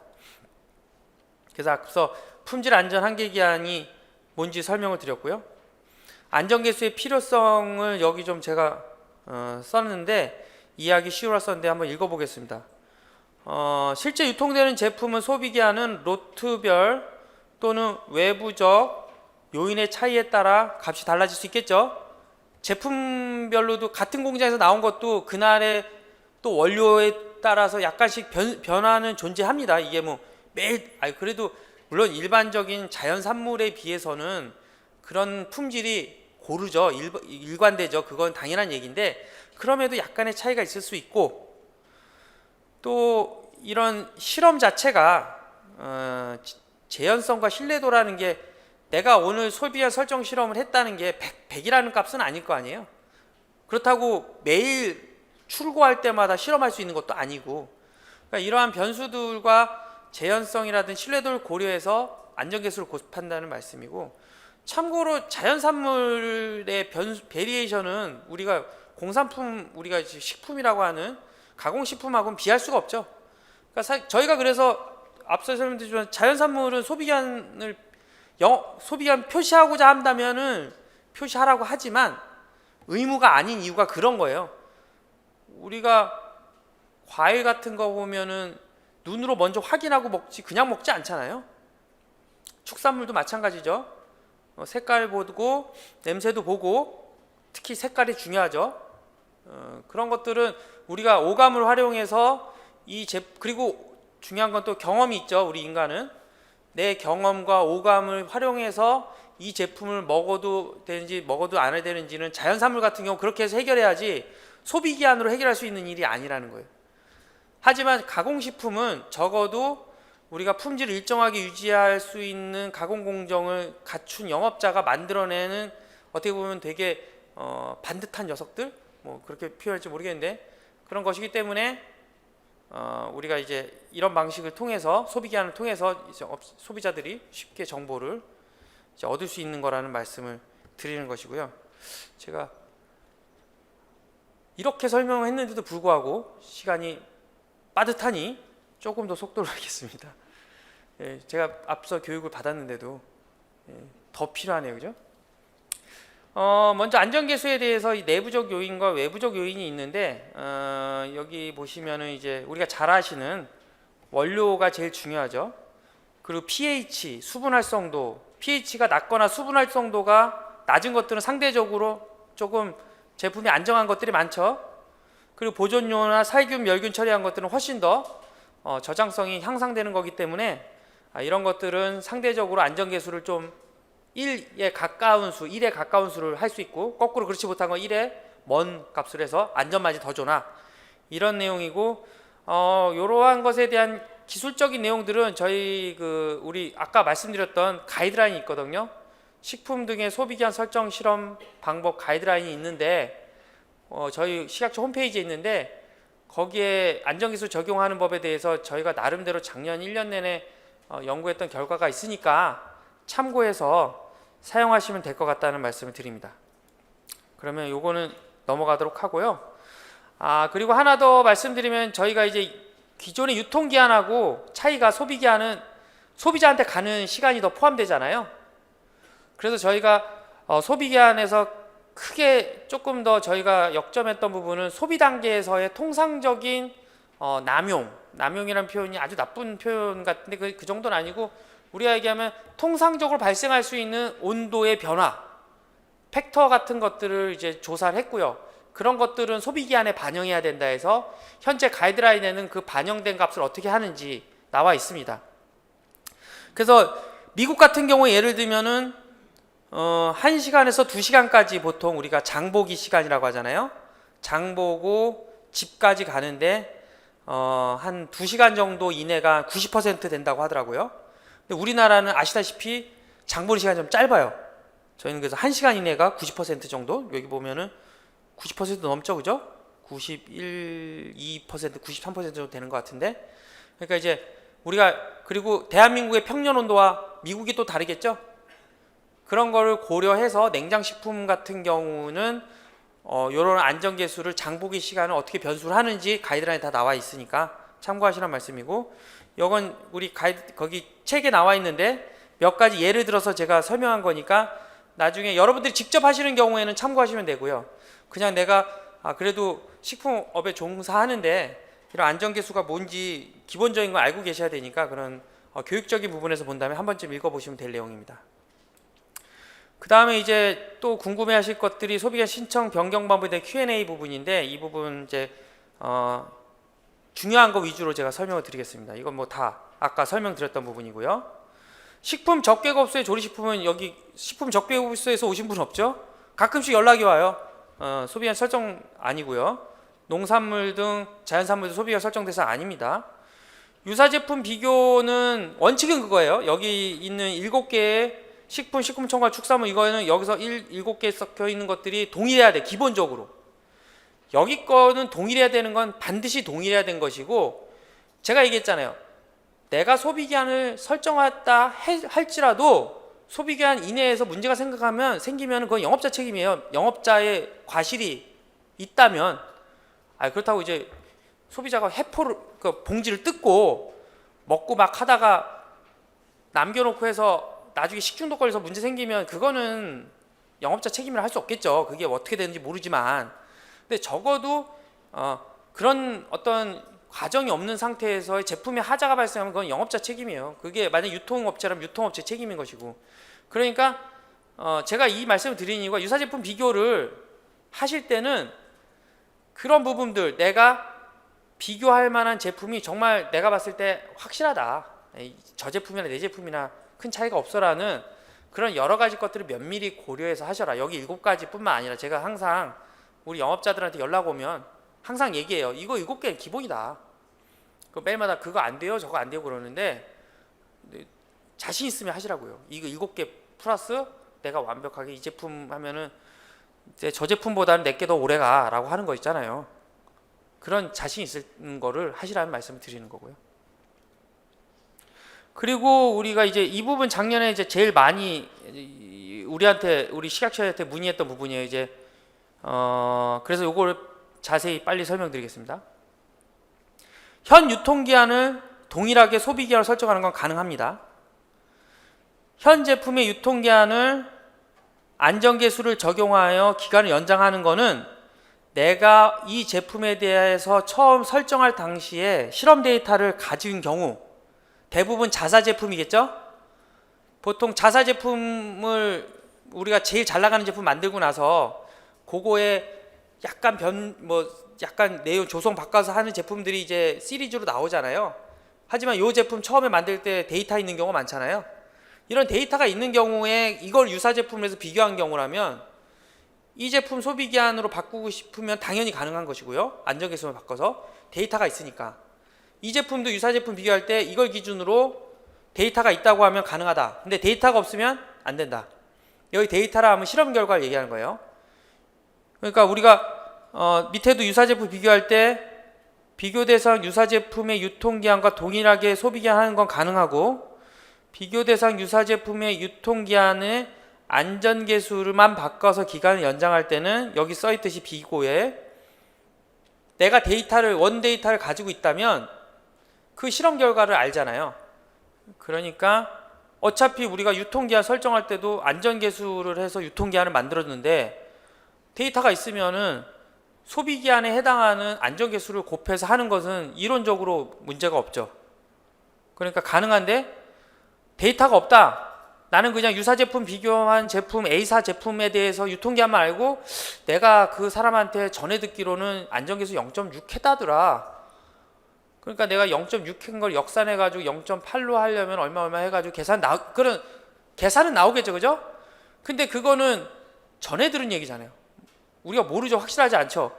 그런 확실하지 않은 것까지 저희가 국가에서 허용해 주는 거는 조금 리스크가 크죠. 안 된다. 이거 지자체 공무원들도 다 알고 있어요. 제가 작년에 지자체 공무원 다 설명했기 때문에 아니까 그러한 내용에서 이해하시면 되고요. 신제품 같은 경우도 본질적으로는 데이터가 있는 경우에는 안전계수만 적용해서 기간을 연장하는 건 가능하다. 유사제품 비교일 때. 그 말씀을 드리고요. 여기 있는 내용 잘 보셔서 이제 지금 다행히 올해 계도 기간이 있어가지고 올해까지는 됐는데 내년에는 다 이제 바꾸시는 게 좋잖아요. 1년 정도 계도 기간까지 줬는데 그러니까 이제 상반기 교육하는 이유가 그런 거예요. 목적이 우리가 빨리 우리 내년에는 다 바꿀 수 있도록 하기 위함이 유사제품 비교를 하든지 하실 때 이런 부분 참고하셔서 차질 없이 준비하시라는 말씀을 드리는 것이고요. 소비기한 살충 시점 이거 저희한테 많이 묻는 건데 포장 완료 시점입니다. 넘어갔네요. 그리고 선물 세트 같은 경우 아까 말씀드렸다시피 먼저 도래하는 유통기한을 기준으로 한다 또는 소비기한을 기준으로 한다는 건 동일하고요. 소분 판매하는 제품은 원료 제품의 소비기한을 따른다. 그러니까 소분 판매를 우리가 허용하는 것 자체가 원료 제품 소분하는 기간 동안에 원료 제품의 품질이라든지 저장성에 영향을 안 미친다고 판단하기 때문에 소분 판매를 허용하고 그런 기술과 그러한 노하우를 갖고 있는 자들한테 소분 판매 영업에 허가를 준 거예요. 그러니까 소분 판매에서 품질의 변화가 있다고 하면 안 되는 거죠. 우리가 안 된다고 했으니까 되는 거고 그 안에서 소분 판매하고 거기에 이내에서 소비기한 설정하는 건 단다고 저희가 하는 거죠. 근데 여기 이제 그 다음에 중요한 거는 해동하여 출고하는 제품, 냉동 제품은 해동 시점을 다시 소비기한 산출 시점을 해가지고 산출해가지고 그걸 해야 돼요. 냉동의 소비기한을 해동 이후에 소비기한 쓰면 안 되죠, 그죠? 냉동은 냉동에 대한 소비기한이니까 이건 당연한 얘기인데 너무 많이 물어보셔서 제가 여기다 썼다는 말씀이고요. 이건 넘어가고요. 원료육이 3개월 남은 거를 양념육으로 제조하면 소비기한 다시 설정해야 되냐? 다시 설정해야 됩니다. 양념했잖아요. 그러면 양념도 소스도 들어가고 손으로 버물렀는지 아니면 기계로 버물렀는지 모르겠지만 그러니까 품질의 변화가 충분히 일어날 수 있는 예측 가능한 부분이 있는데 이거를 원료육이 3개월이니까 원료육에 따라서 한다? 그건 아닌 거죠. 근데 예를 들면 포장육인데 냉장 상태인데 숙성을 했대요. 근데 포장을 회포한 상태가 아니겠죠? 누가 이걸 포장을 뜯어가지고 숙성하진 않잖아요. 냉장인데 다만 우리는 소비자한테 바로 가지 않고 특히 우리 요즘 에이징 뭐 이런 거 많이 했잖아요. 뭐 드라이 에이징 뭐 그 밖에도 많은 에이징이 막 유명했는데 에이징의 개념은 우리가 이제 저장성이 변한다고 판단하지 않고 이제 품질만 변하는 부분이기 때문에 저희가 그런 거는 인정한다 말씀을 드리고요. 유사제품 비교할 때 이제 많이 묻는 게 PVC라든지 폴리아마이드는 플라스틱 재질이고요. 알루미늄 포일은 금속재 재질이에요. 그리고 여기 보면 PVC하고 알루미늄 호일인 경우는 이게 다층 필름이죠. 그럼 포장재가 다층 필름인 경우에 금속재하고 플라스틱재가 딱 맞다면은 허용해 줍니다. 유사제품 비교가 가능하다는 거예요. 엄밀하게 얘기하면은 폴리아마이드가 들어간 것과 안 들어간 거는 차이가 있겠지만 우리가 큰 틀에서 큰 차이는 우리가 없다라고 인정을 해주는 정도라고 이해하시면 되고요. 근데 이게 사실 식품을 전공하는 사람 입장에서는 다층 필름 중에 플라스틱 필름 중에 고산소 차단 필름도 많잖아요. 그런 거는 실질적으로 산소 투과도에 영향을 줘가지고 품질에 영향을 미치는 경우도 있어요. 근데 우리가 그런 것까지 법으로서 잣대를 들이대가지고 막 하진 않잖아요. 그건 영업자가 판단하셔서 우리가 플라스틱 제재 중에서 우리 좀 단가 비싼 것들 사용한 경우는 그 단가 비싼 거하고 비교하라는 말씀이에요. 뭐 플라스틱 재질로 여기서 괜찮다고 해서 괜찮다는 게 아니라 이해하시는 분 이해하실까 생각해서 넘어갑니다. 뒤로 가야죠. 종이팩이고 종이팩에 합성술에 뚜껑 있는 이런 거 많이 포장돼 있죠? 우리 종이팩만 있는 경우 종이팩 뚜껑 오렌지 주스 따가지고 이렇게 먹는 거, 이거 포장재 다른 거예요. 다르잖아요. 보기도 다르잖아요. 그 보기가 꼭 다른데 우리한테 꼭 다시 물어봐요. 다른 걸 알면서 이거는 비교할 수 없다. 유사제품 비교를. 그런 말씀 드리고요. 건강기능식품에서 기능성 원료 중 한 가지가 이제 내 거에는 들어있고 남의 거에 들어있지 않다. 근데 이거 유사제품 비교를 해도 됩니까? 안 되겠죠, 그죠? 이거는 사실은 저희가 이제 건강기능식품 원료 중에는 항산화 물질이나 이런 것들이 많아요. 뭐 그렇지 않은 것도 있죠. 또 거꾸로 이제 오일 성분의 것들도 있는 것들도 있죠. 그거는 또 거꾸로 얘기하면 오일이기 때문에 약간 산소에 의해서 많이 영향을 받아요. 그러니까 이런 것들이 시너지를 일으켜서 저장성에 어떠한 영향을 미치는지 알 수 없는데, 여기서 저장성이라보다 효과성이죠. 우리가 기능성이니까 그거를 갖다가 하나밖에 차이 안 나는데 유사제품 비교하면 안 돼요. 그러면은 저희 입장에서는 어렵다고밖에 얘기할 수 없겠죠.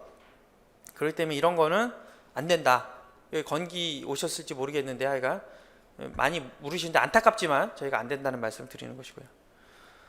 이제 마지막으로 왔네요. 그죠? 딱 시간에 맞춰서 캡슐, 정제, 분말, 과립, 액상, 환, 편상, 페이스탕, 시럽, 겔, 젤리, 바, 필름 이렇게 구분하고 있어서 코팅된 경질 캡슐, 코팅하지 않는 경질 캡슐을 비교 가능하냐?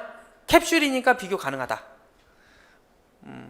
그러니까 이제 물론 더 깊이 들어가면 코팅된 거와 코팅 안 된 것이 어떻게 같을 수 있겠냐? 라고 할 수 있겠죠. 근데 이제 제가 말씀드렸다시피 이것까지 저희가 다 나누면 영업자들한테 재량권을 너무 안 주는 거잖아요. 그리고 그게 얼마나 실제로 미치는지도 몰라요. 사실은 실험해봐야 아는 거기 때문에 저희는 큰 틀에서는 캡슐 또는 페이스트, 과립, 액상이면 동일한 그 형태로 보고 성상을 보고 유사제품 비교를 가능하게 한다라는 말씀을 드립니다. 2개가 더 남았었군요. 요것만 더 설명드릴게요. 왜 질문 많이 하시는 분들 수입 계실지 모르겠는데 제가 만들고도 이렇게 많은지 몰랐어요. 죄송해요. 수입식품은 소비기한 설정 대상 아니에요. 다만 주문자 상표 부착 수입식품 OEM 제품은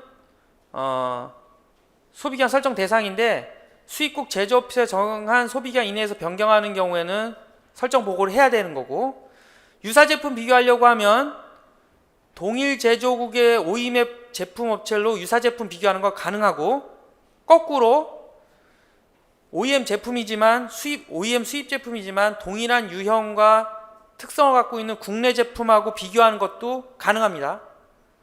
다만 아까 수입식품은 소비기한 설정 보고 대상 아니라고 했잖아요. 수입식품을 동일한 유형이고 동일한 성격을 해서 비교하는 거는 안 돼요. 이거 우리가 수입식품을 그냥 허용해 준 거는 이거 소비기한 설정으로 할 수 없기 때문에 그 나라의 제도 인정을 해준 것인 것 뿐이지 우리나라 제도에 맞기 때문에 해준 건 아니거든요. 그러니까 그걸 비교할 수는 없게 하는 건 좀 행정적인 그런 차이가 있다는 말씀을 드리고요. 이거는 특별한 내용이 아니어서 보면 금방 이해할 테니까 넘어가겠습니다.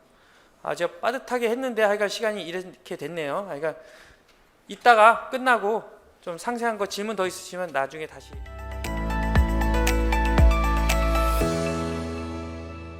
자, 앞서 두 분께서 굉장히 중요한 말씀들을 많이 하셨고요. 지금 이제 저는 실제로 이게 과연 어떻게 실험적으로 소비기한을 산출을 할 수 있는지에 대해서 말씀을 좀 드리려고 합니다. 저는 이제 한국식품산업협회 부설 한국식품과학연구원의 소비기한 연구센터라는 것을 작년에 만들었고 그게 센터장을 하고 있고요. 아까 이제 좀 전에 우리 최연구관께서 그 소비기한 설정 보고서 말씀하셨죠? 예, 그걸 이제 저희 센터에서 다 같이 해서 작업을 해서 만들었고요. 뭐 내용은 이렇습니다. 이제 사실 제가 실험적인 얘기를 굉장히 많이 드릴 거고요.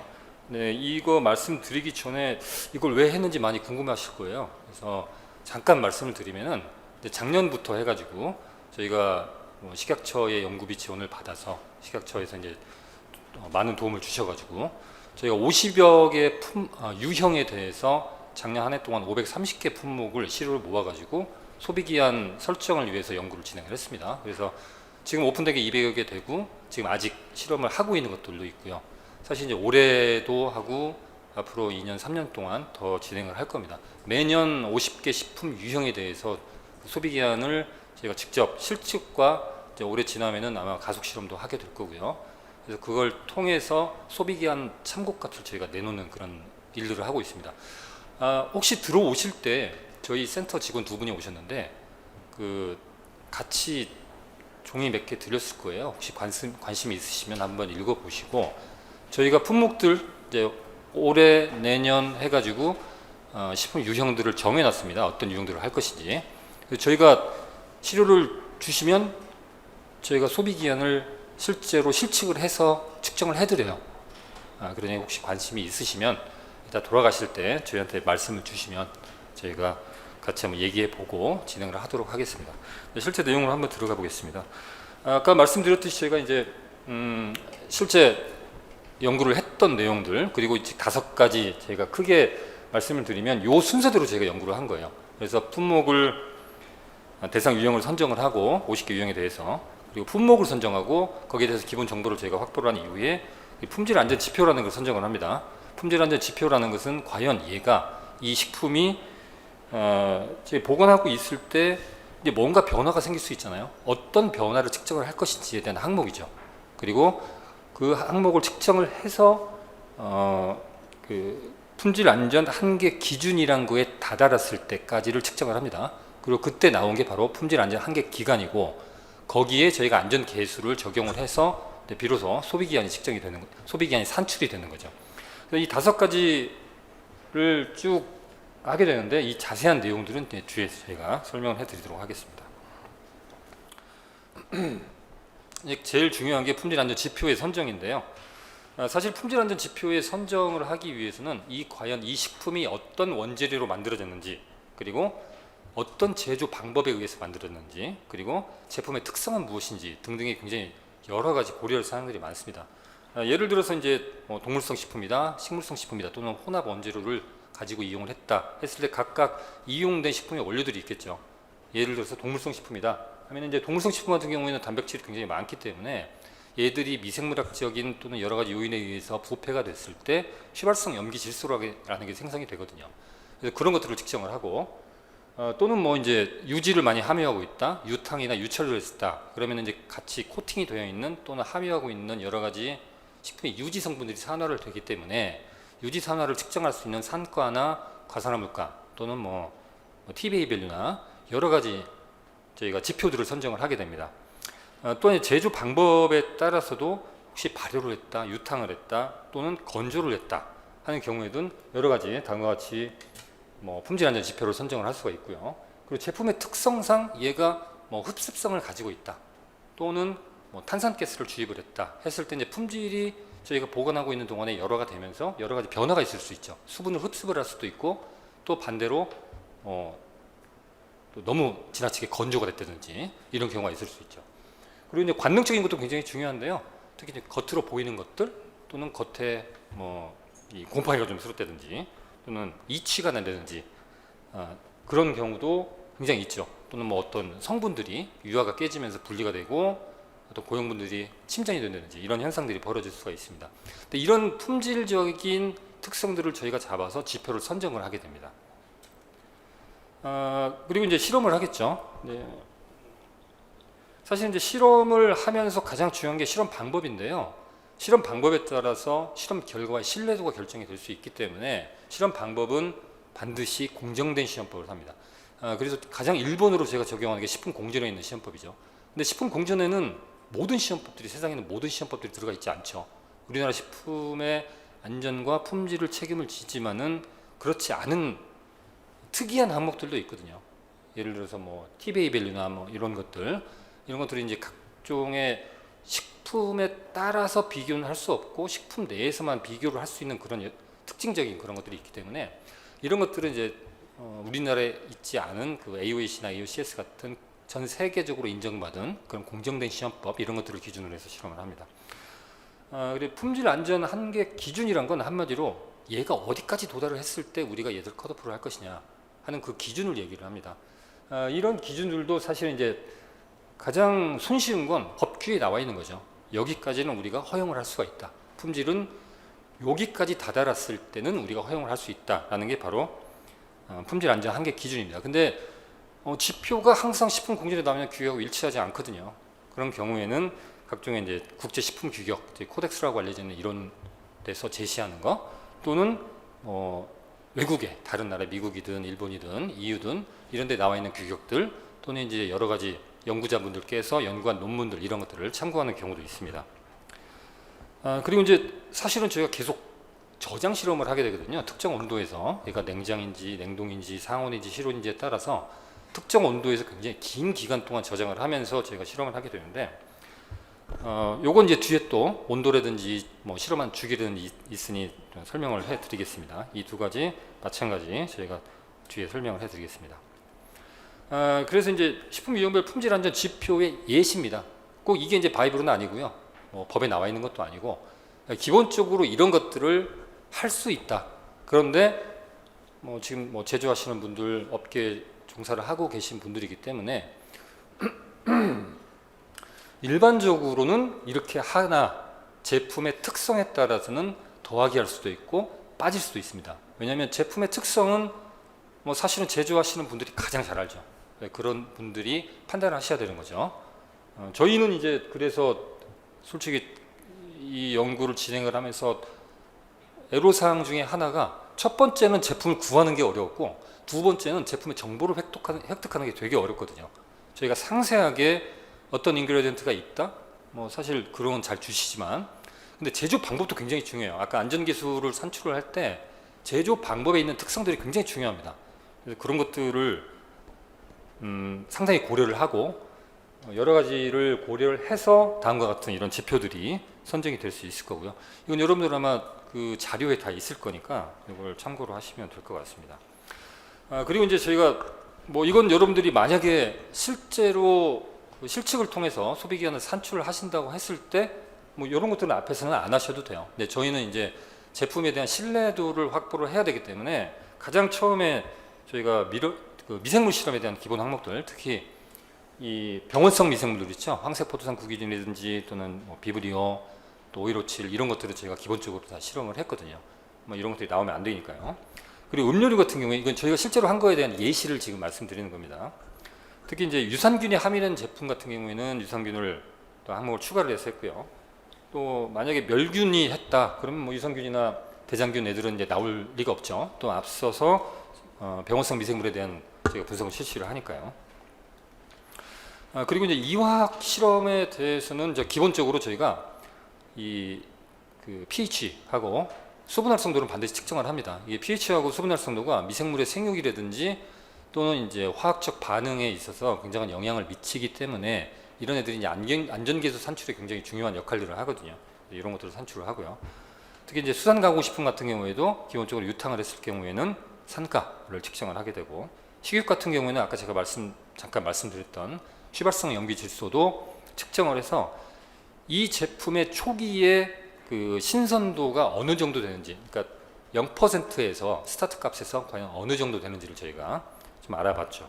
알가공품 같은 경우에 특히 전란액 또는 이 계란 같은 거 보면은 미생물학적 실험도 있겠지만은 그 난황계수나 난백계수를 측정을 해서 이제 초기 값이 어느 정도 되는지를 먼저 알아보는 과정들을 거쳤습니다.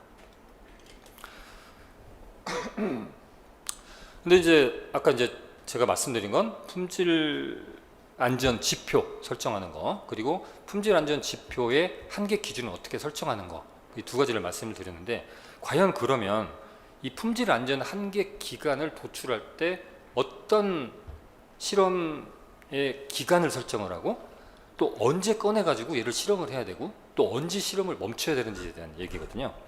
사실은 이제 저희는 요 밑에 그 기존 유통 기한을 갖고 있는 제품들을 가지고 실험을 했어요.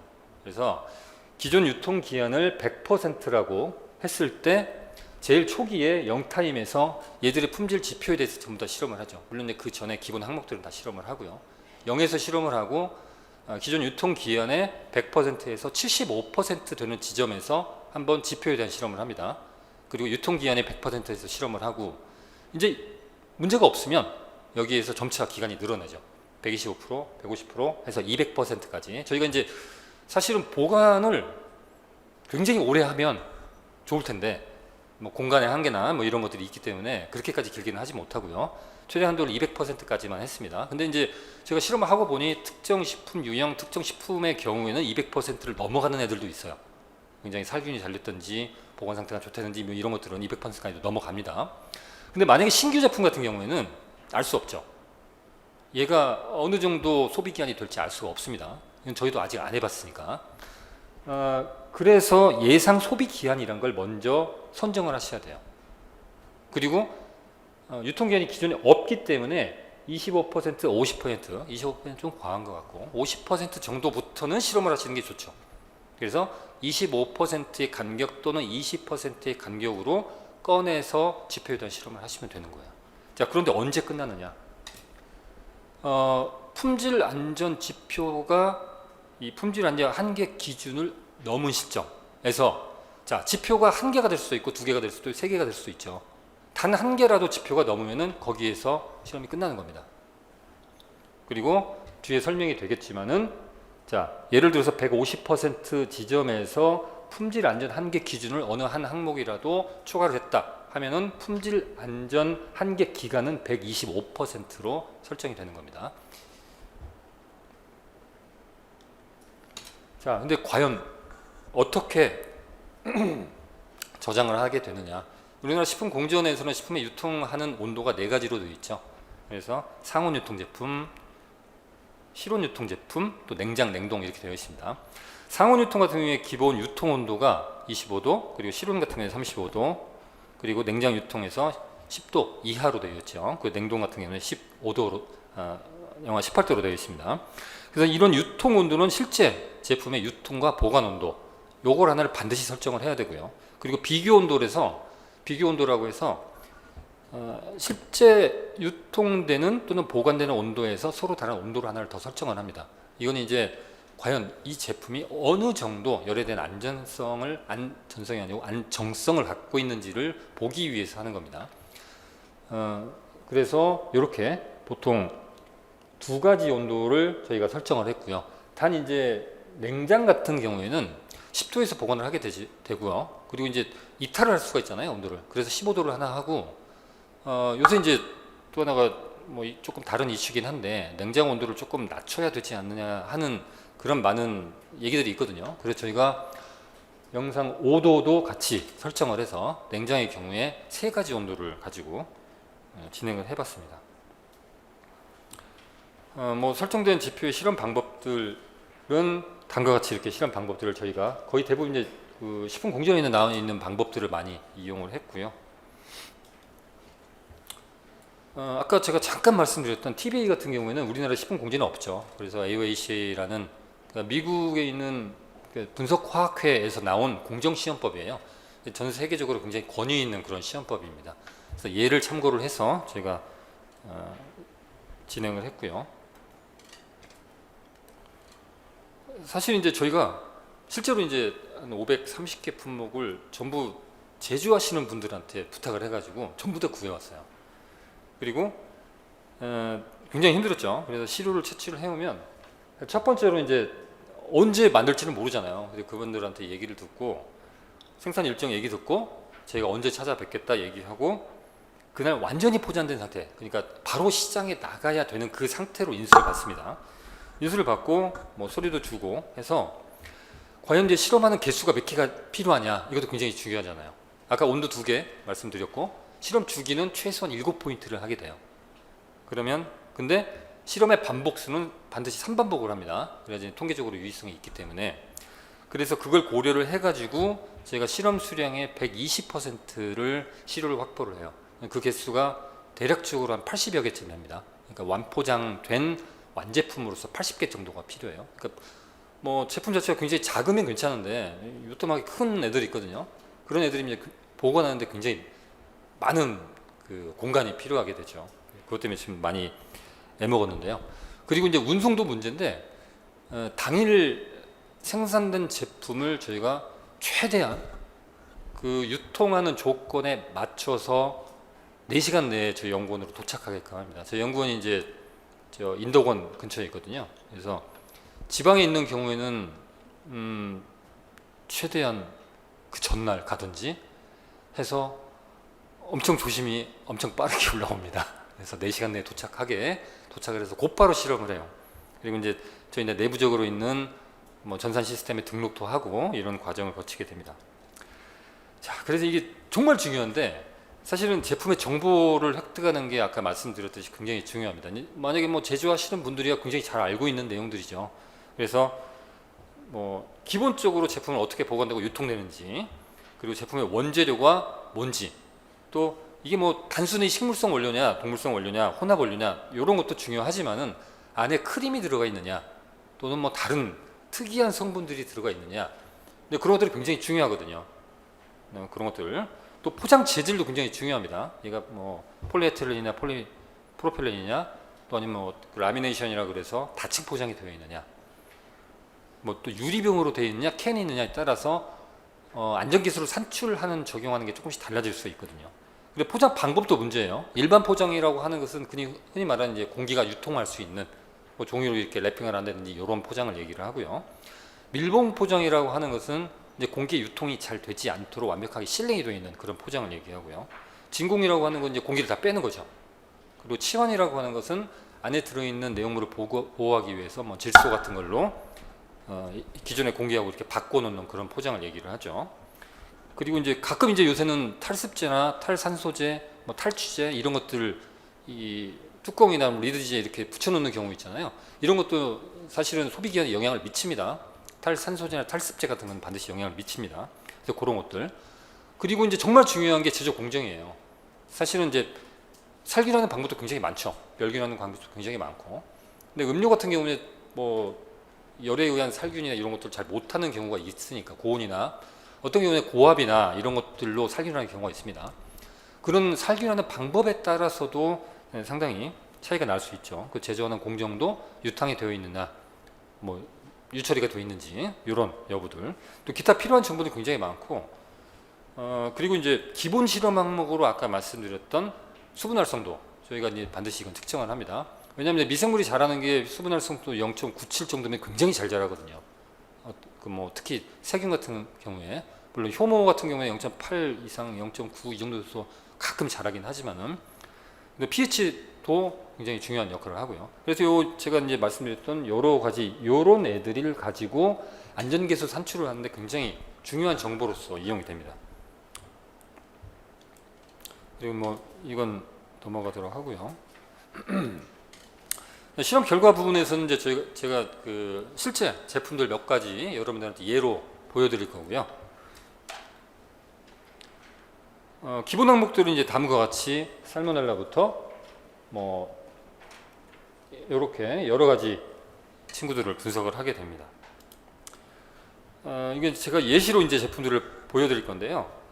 얘는 이제 즉석 섭취 식품이에요.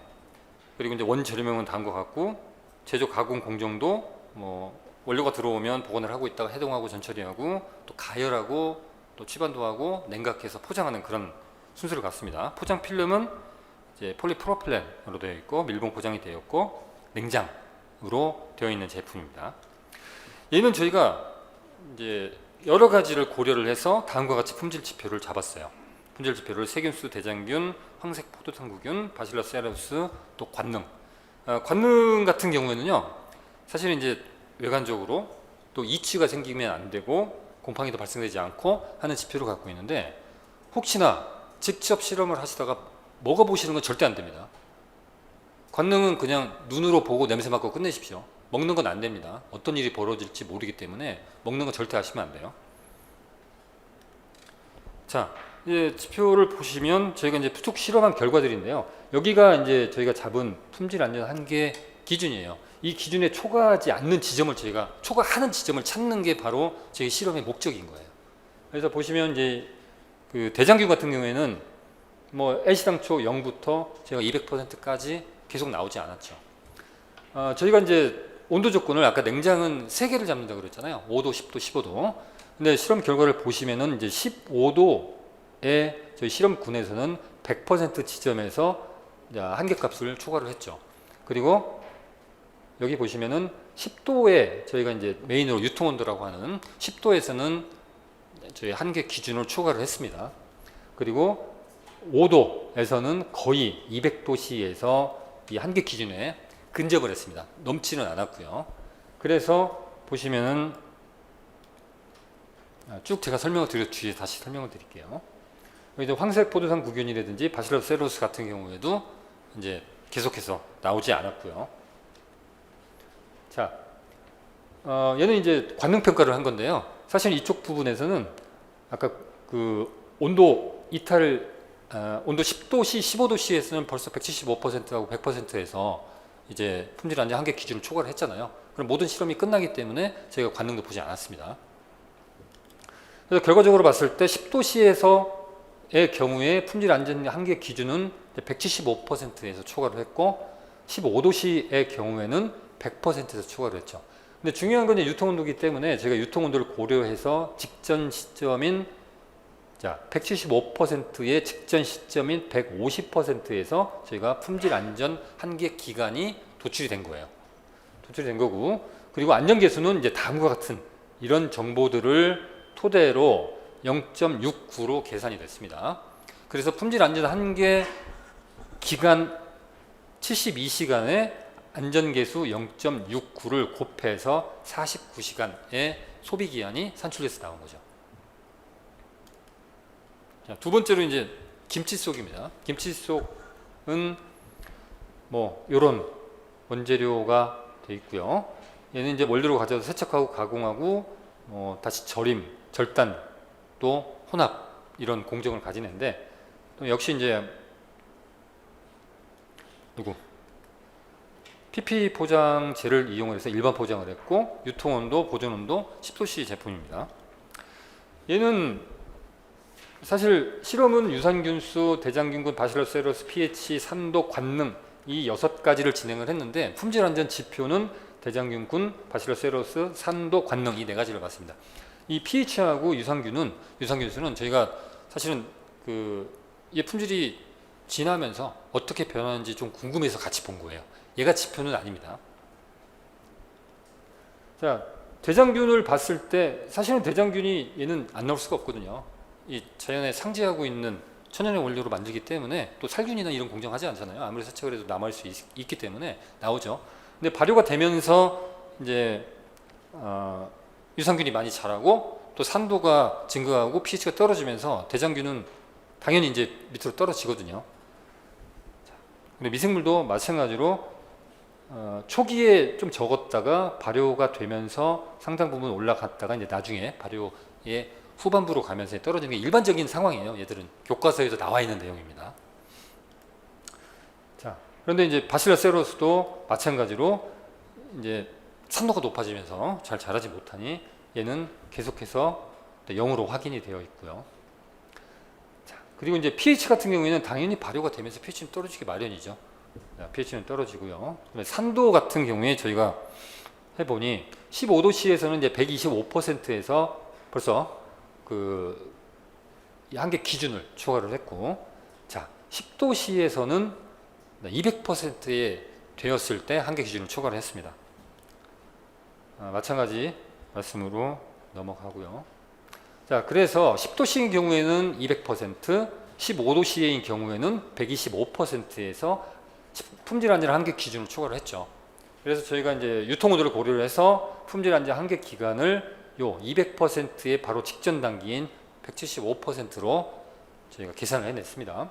그리고 얘들의 안전계수는 다음과 같이 pH나 수분 활성도 등등등등을 가지고 했을 때 산출된 안전계수가 0.73이 나왔어요.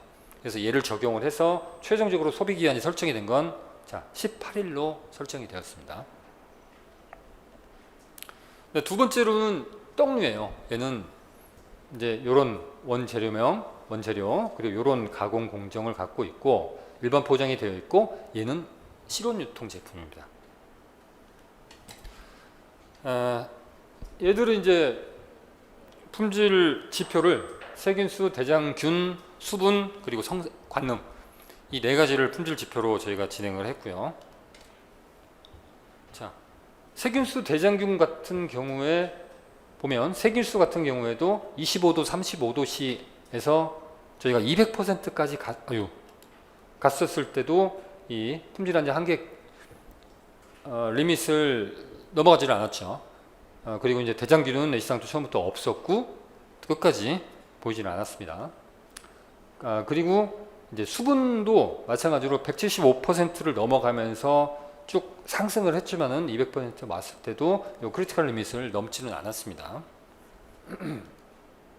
대신에 이제 25도씨의 그 비교 온도에서는 괜찮았는데 저희가 유통하는 35도씨에서 이제 200%에서 외관이라든지 이치라든지 색택에서 이제 변화가 생긴 거죠. 제가 9점 만점에 5점 이하면 문제가 있다고 생각을 하거든요. 근데 5점 이하로 나왔기 때문에 패스를 못한 거죠, 한마디로. 자, 그래서 아까 말씀드렸듯이 미생물학적인, 이화학적인 애들은 모두 괜찮았으나 이 외관 관능적인 측면에서 200%에서 얘가 문제가 생겼기 때문에 그 직전 시점인 요 175%에서 품질 안전 한계 기간으로 저희가 설정을 한 겁니다. 그래서 안전기술 산출은 다음과 같은 팩터들을 이용을 해서 안전기술 산출을 해서 나온 값이 0.79였고 얘를 적용을 해봤더니 얘는 3일의 소비기한이 산출이 돼서 나왔습니다. 요건 이제 저희가 굉장히 다양한 품목들에 대해서 좀 실험을 해봤잖아요. 사실 이제 뭐 그런 품목들이 사실은 같은 빵류라고 해도 똑같은 팥 앙금이 들어있는 빵류라고 해도 어떤 분이 어떤 시설에서 얼마나 신경을 써서 제조를 했느냐에 따라서 품질은 달라질 수가 있어요. 그래서 일반적으로 이렇다 하는 것도 제가 말씀드리기는 조금 어려운 측면이 있으나 저희가 해본 경험에 따라서 보면 예를 들어서 포장이다 하면은 포장의 방법에 따라서는 어느 정도 품질 안전 한계 기간이 조금 길게 나오는 측면들이 있더라. 그 말씀을 드리는 거고. 뭐 이거 같은 얘기입니다. 일반 포장이냐 앞에 보시면 뭐 밀봉 포장이냐에 따라서 약간씩 달라지는 경향들이 보여요. 그리고 수분 활성도도 마찬가지입니다. 수분 활성도가 높으면 아무래도 소비기한이 좀 짧아지는 경향들이 있더라. 유사한 저희들이 보기는 유사할 수밖에 없죠. 그런 유사한 품목들에서 그런 경향이 보인다. 또 하나가 이제 포장지의 영향도 있습니다. 이건 뭐 약간의 베리에이션이 좀 있을 수가 있지만은 포장지에 대한 영향도 어느 정도 보이는 걸로 보이고요. 그리고 포장 용기에 대한 영향도 반드시 있습니다. 그러니까 여러분들이 이제 이런 것들을 한번 보시고 우리 소비기한을 늘리려면 뭘 적용해 볼까 하는 것도 한번 아이디어 차원에서 생각을 해 보실 만한 것 같아요. 이게 뭐 반드시 정말로 다 이렇다는 내용은 절대 아닙니다. 그건 오해를 하시면 안 되고요. 뭐 유리병을 사용한다? 왜냐하면 이제 유리병 같은 경우에 병입을 하면서 굉장히 살균을 잘 하는 경우가 많거든요. 병조림, 통조림 하는 것처럼. 그렇기 때문에 소비기한이 좀 길게 보이는 그런 경향들이 있고요. 마찬가지 얘기입니다. 그리고 특히 이제 뭐 이건 어차피 뻔한 얘기 같은 게 요 보존료 사용한 제품들 요즘 뭐 보존료 사용하는 걸 많이 꺼리시긴 하는데 보존료 사용을 하면 소비기한은 확실히 증가를 합니다. 이것도 한번 읽어보시면 될 것 같고요. 이제 멸균 살균 여부가 굉장히 많이 중요한 팩터로 작용을 하고요. 특히 두부 같은 경우에도 어떤 응고제 종류 또는 뭐 가열의 온도 또 가열 압착 시에 압착할 때의 압력 이런 것들이 사실은 제조사별로 제조하는 방법에 대한 특이성이거든요. 이런 거에 따라서 차이가 날 수 있다. 그리고 포장 재질 아까 말씀드렸고요. 그리고 뭐 훈연을 한다든지 훈연을 하면 이제 일종의 그 살균 효과가 생기잖아요. 그런 효과들 또 유산균의 영향도 있습니다. 어떤 균종을 썼는지에 따라서도 영향이 있을 거고요. 사실은 이게 저희가 제일 알기는 쉽지 않아요. 위생 관리 상태 그리고 생산 조건이 어떤지 원료의 상태 어쩐지까지는 저희가 전혀 알 수가 없습니다. 그래서 그런 것들이 근데 반드시 영향을 미칩니다. 그리고 식품의 유형에 따라서 또 틀린 게 이제 신선 편의식품 같은 경우에는 살균을 제대로 할 수가 없잖아요. 이런 애들은 뒤에 뭐 잠깐 저희가 보여드리겠지만은 유통기한에서 소비기한으로 증가하는 폭이 그렇게 넓지가 않아요. 많이 증가하지는 않습니다. 이게 이제 저희가 쭉 유형별로 또는 품목별로 증가가 어느 정도 했는지를 한번 조사를 해본 거예요. 대체적으로 많이 증가를 했죠. 대체적으로 많이 증가를 했는데, 이것도 제가 말씀드리기가 좀 그런 게, 예를 들어서 뭐 소세지 베이컨이라고 했을 때 제품에 따라서 저희가 지금 평균 유통기한 25일, 20일 했지만은 제품에 따라서는 이게 뭐 7일짜리도 있을 수 있고 2달짜리도 있을 수 있어요. 근데 평균적으로 봤을 때 그래도 소비기한이 증가폭들이 이렇게 많이 되더라. 특히 이제 과자 같은 경우에는 저희가 품목을 많이 하지는 못했습니다. 왜냐하면 과자가 유통기한이 굉장히 길잖아요. 아까 제가 잠깐 말씀드렸듯이 제가 실측 실험을 하게 되면 기존 유통기한에 200%를 해요. 그러면 지금 저희 저희 지금 보관하고 있는 것 중에 유통기한이 2년짜리가 있어요. 그럼 걔는 4년 동안 하고 있거든요. 4년쯤 있으면 이제 앞으로 했으니까 3년 반쯤 있으면 끝날 거예요. 그런 것들이 있기 때문에 지금 사실 결과가 나온 게 그렇게 종류가 많지는 않아요. 그래도 증가폭이 이렇게 보이더라. 뭐 참고하시면 될 것 같고요. 자, 실험 결과의 활용은요. 사실은 실험을 다 해서 좋은, 그러니까 지표를 잘 선정을 하고 실험을 열심히 잘 하셨는데 이제 그걸 정리를 해서 보여줘야 되잖아요. 반드시 실험 결과 보고서를 작성을 하셔야 됩니다. 실험 결과 보고서의 양식은 사실은 이 소비기한 설정 기준에 보면은 대략적으로 나와 있어요. 나와 있지만은 일반적으로는 이렇게 순서 내지는 이 컨텐츠를 갖고 계시면 될 것 같아요. 제일 먼저 이제 사실은 모든 뭐 보고서나 보면 요약문이 제일 먼저 나오거든요. 물론 이제 제목이 먼저 나오죠. 어떤 제품에 대한 소비기한 설정 보고서, 이런 제목이 나오고 뭐 날짜도 나오고 기관도 나오고 그럴 겁니다. 그리고 여기에 대한 요약문이 나오고, 자, 우리가 어떤 제품을 가져오겠다라는 제품의 특성, 그리고 실험 방법, 검체는 어떻게 우리가 채취를 했고, 그리고 어떻게 취급을 했다, 그리고 설정 실험 지표는 우리가 요러한 것들을 설정을 했고, 그리고 이러한 설정 지표에 대해서 실험은 어떤 방법을 이용을 해서 실험을 했다. 그리고 실험 조건, 그러니까 뭐 아까 말씀드렸던 저장의 조건들 있죠. 아까 제가 잠깐 놓친 게 있는데 4가지 저장 조건이 있다고 그랬잖아요. 실온, 상온, 냉장, 냉동, 그리고 그 옆에 표를 보시면 아마 습도가 있을 거예요. 근데 완전 밀봉 포장된 제품은 습도를 크게 신경을 안 쓰셔도 돼요. 다만 밀봉 포장이 아닌 제품의 경우에는 습도를 반드시 설정을 하셔야 됩니다. 습도의 영향도 반드시 있습니다.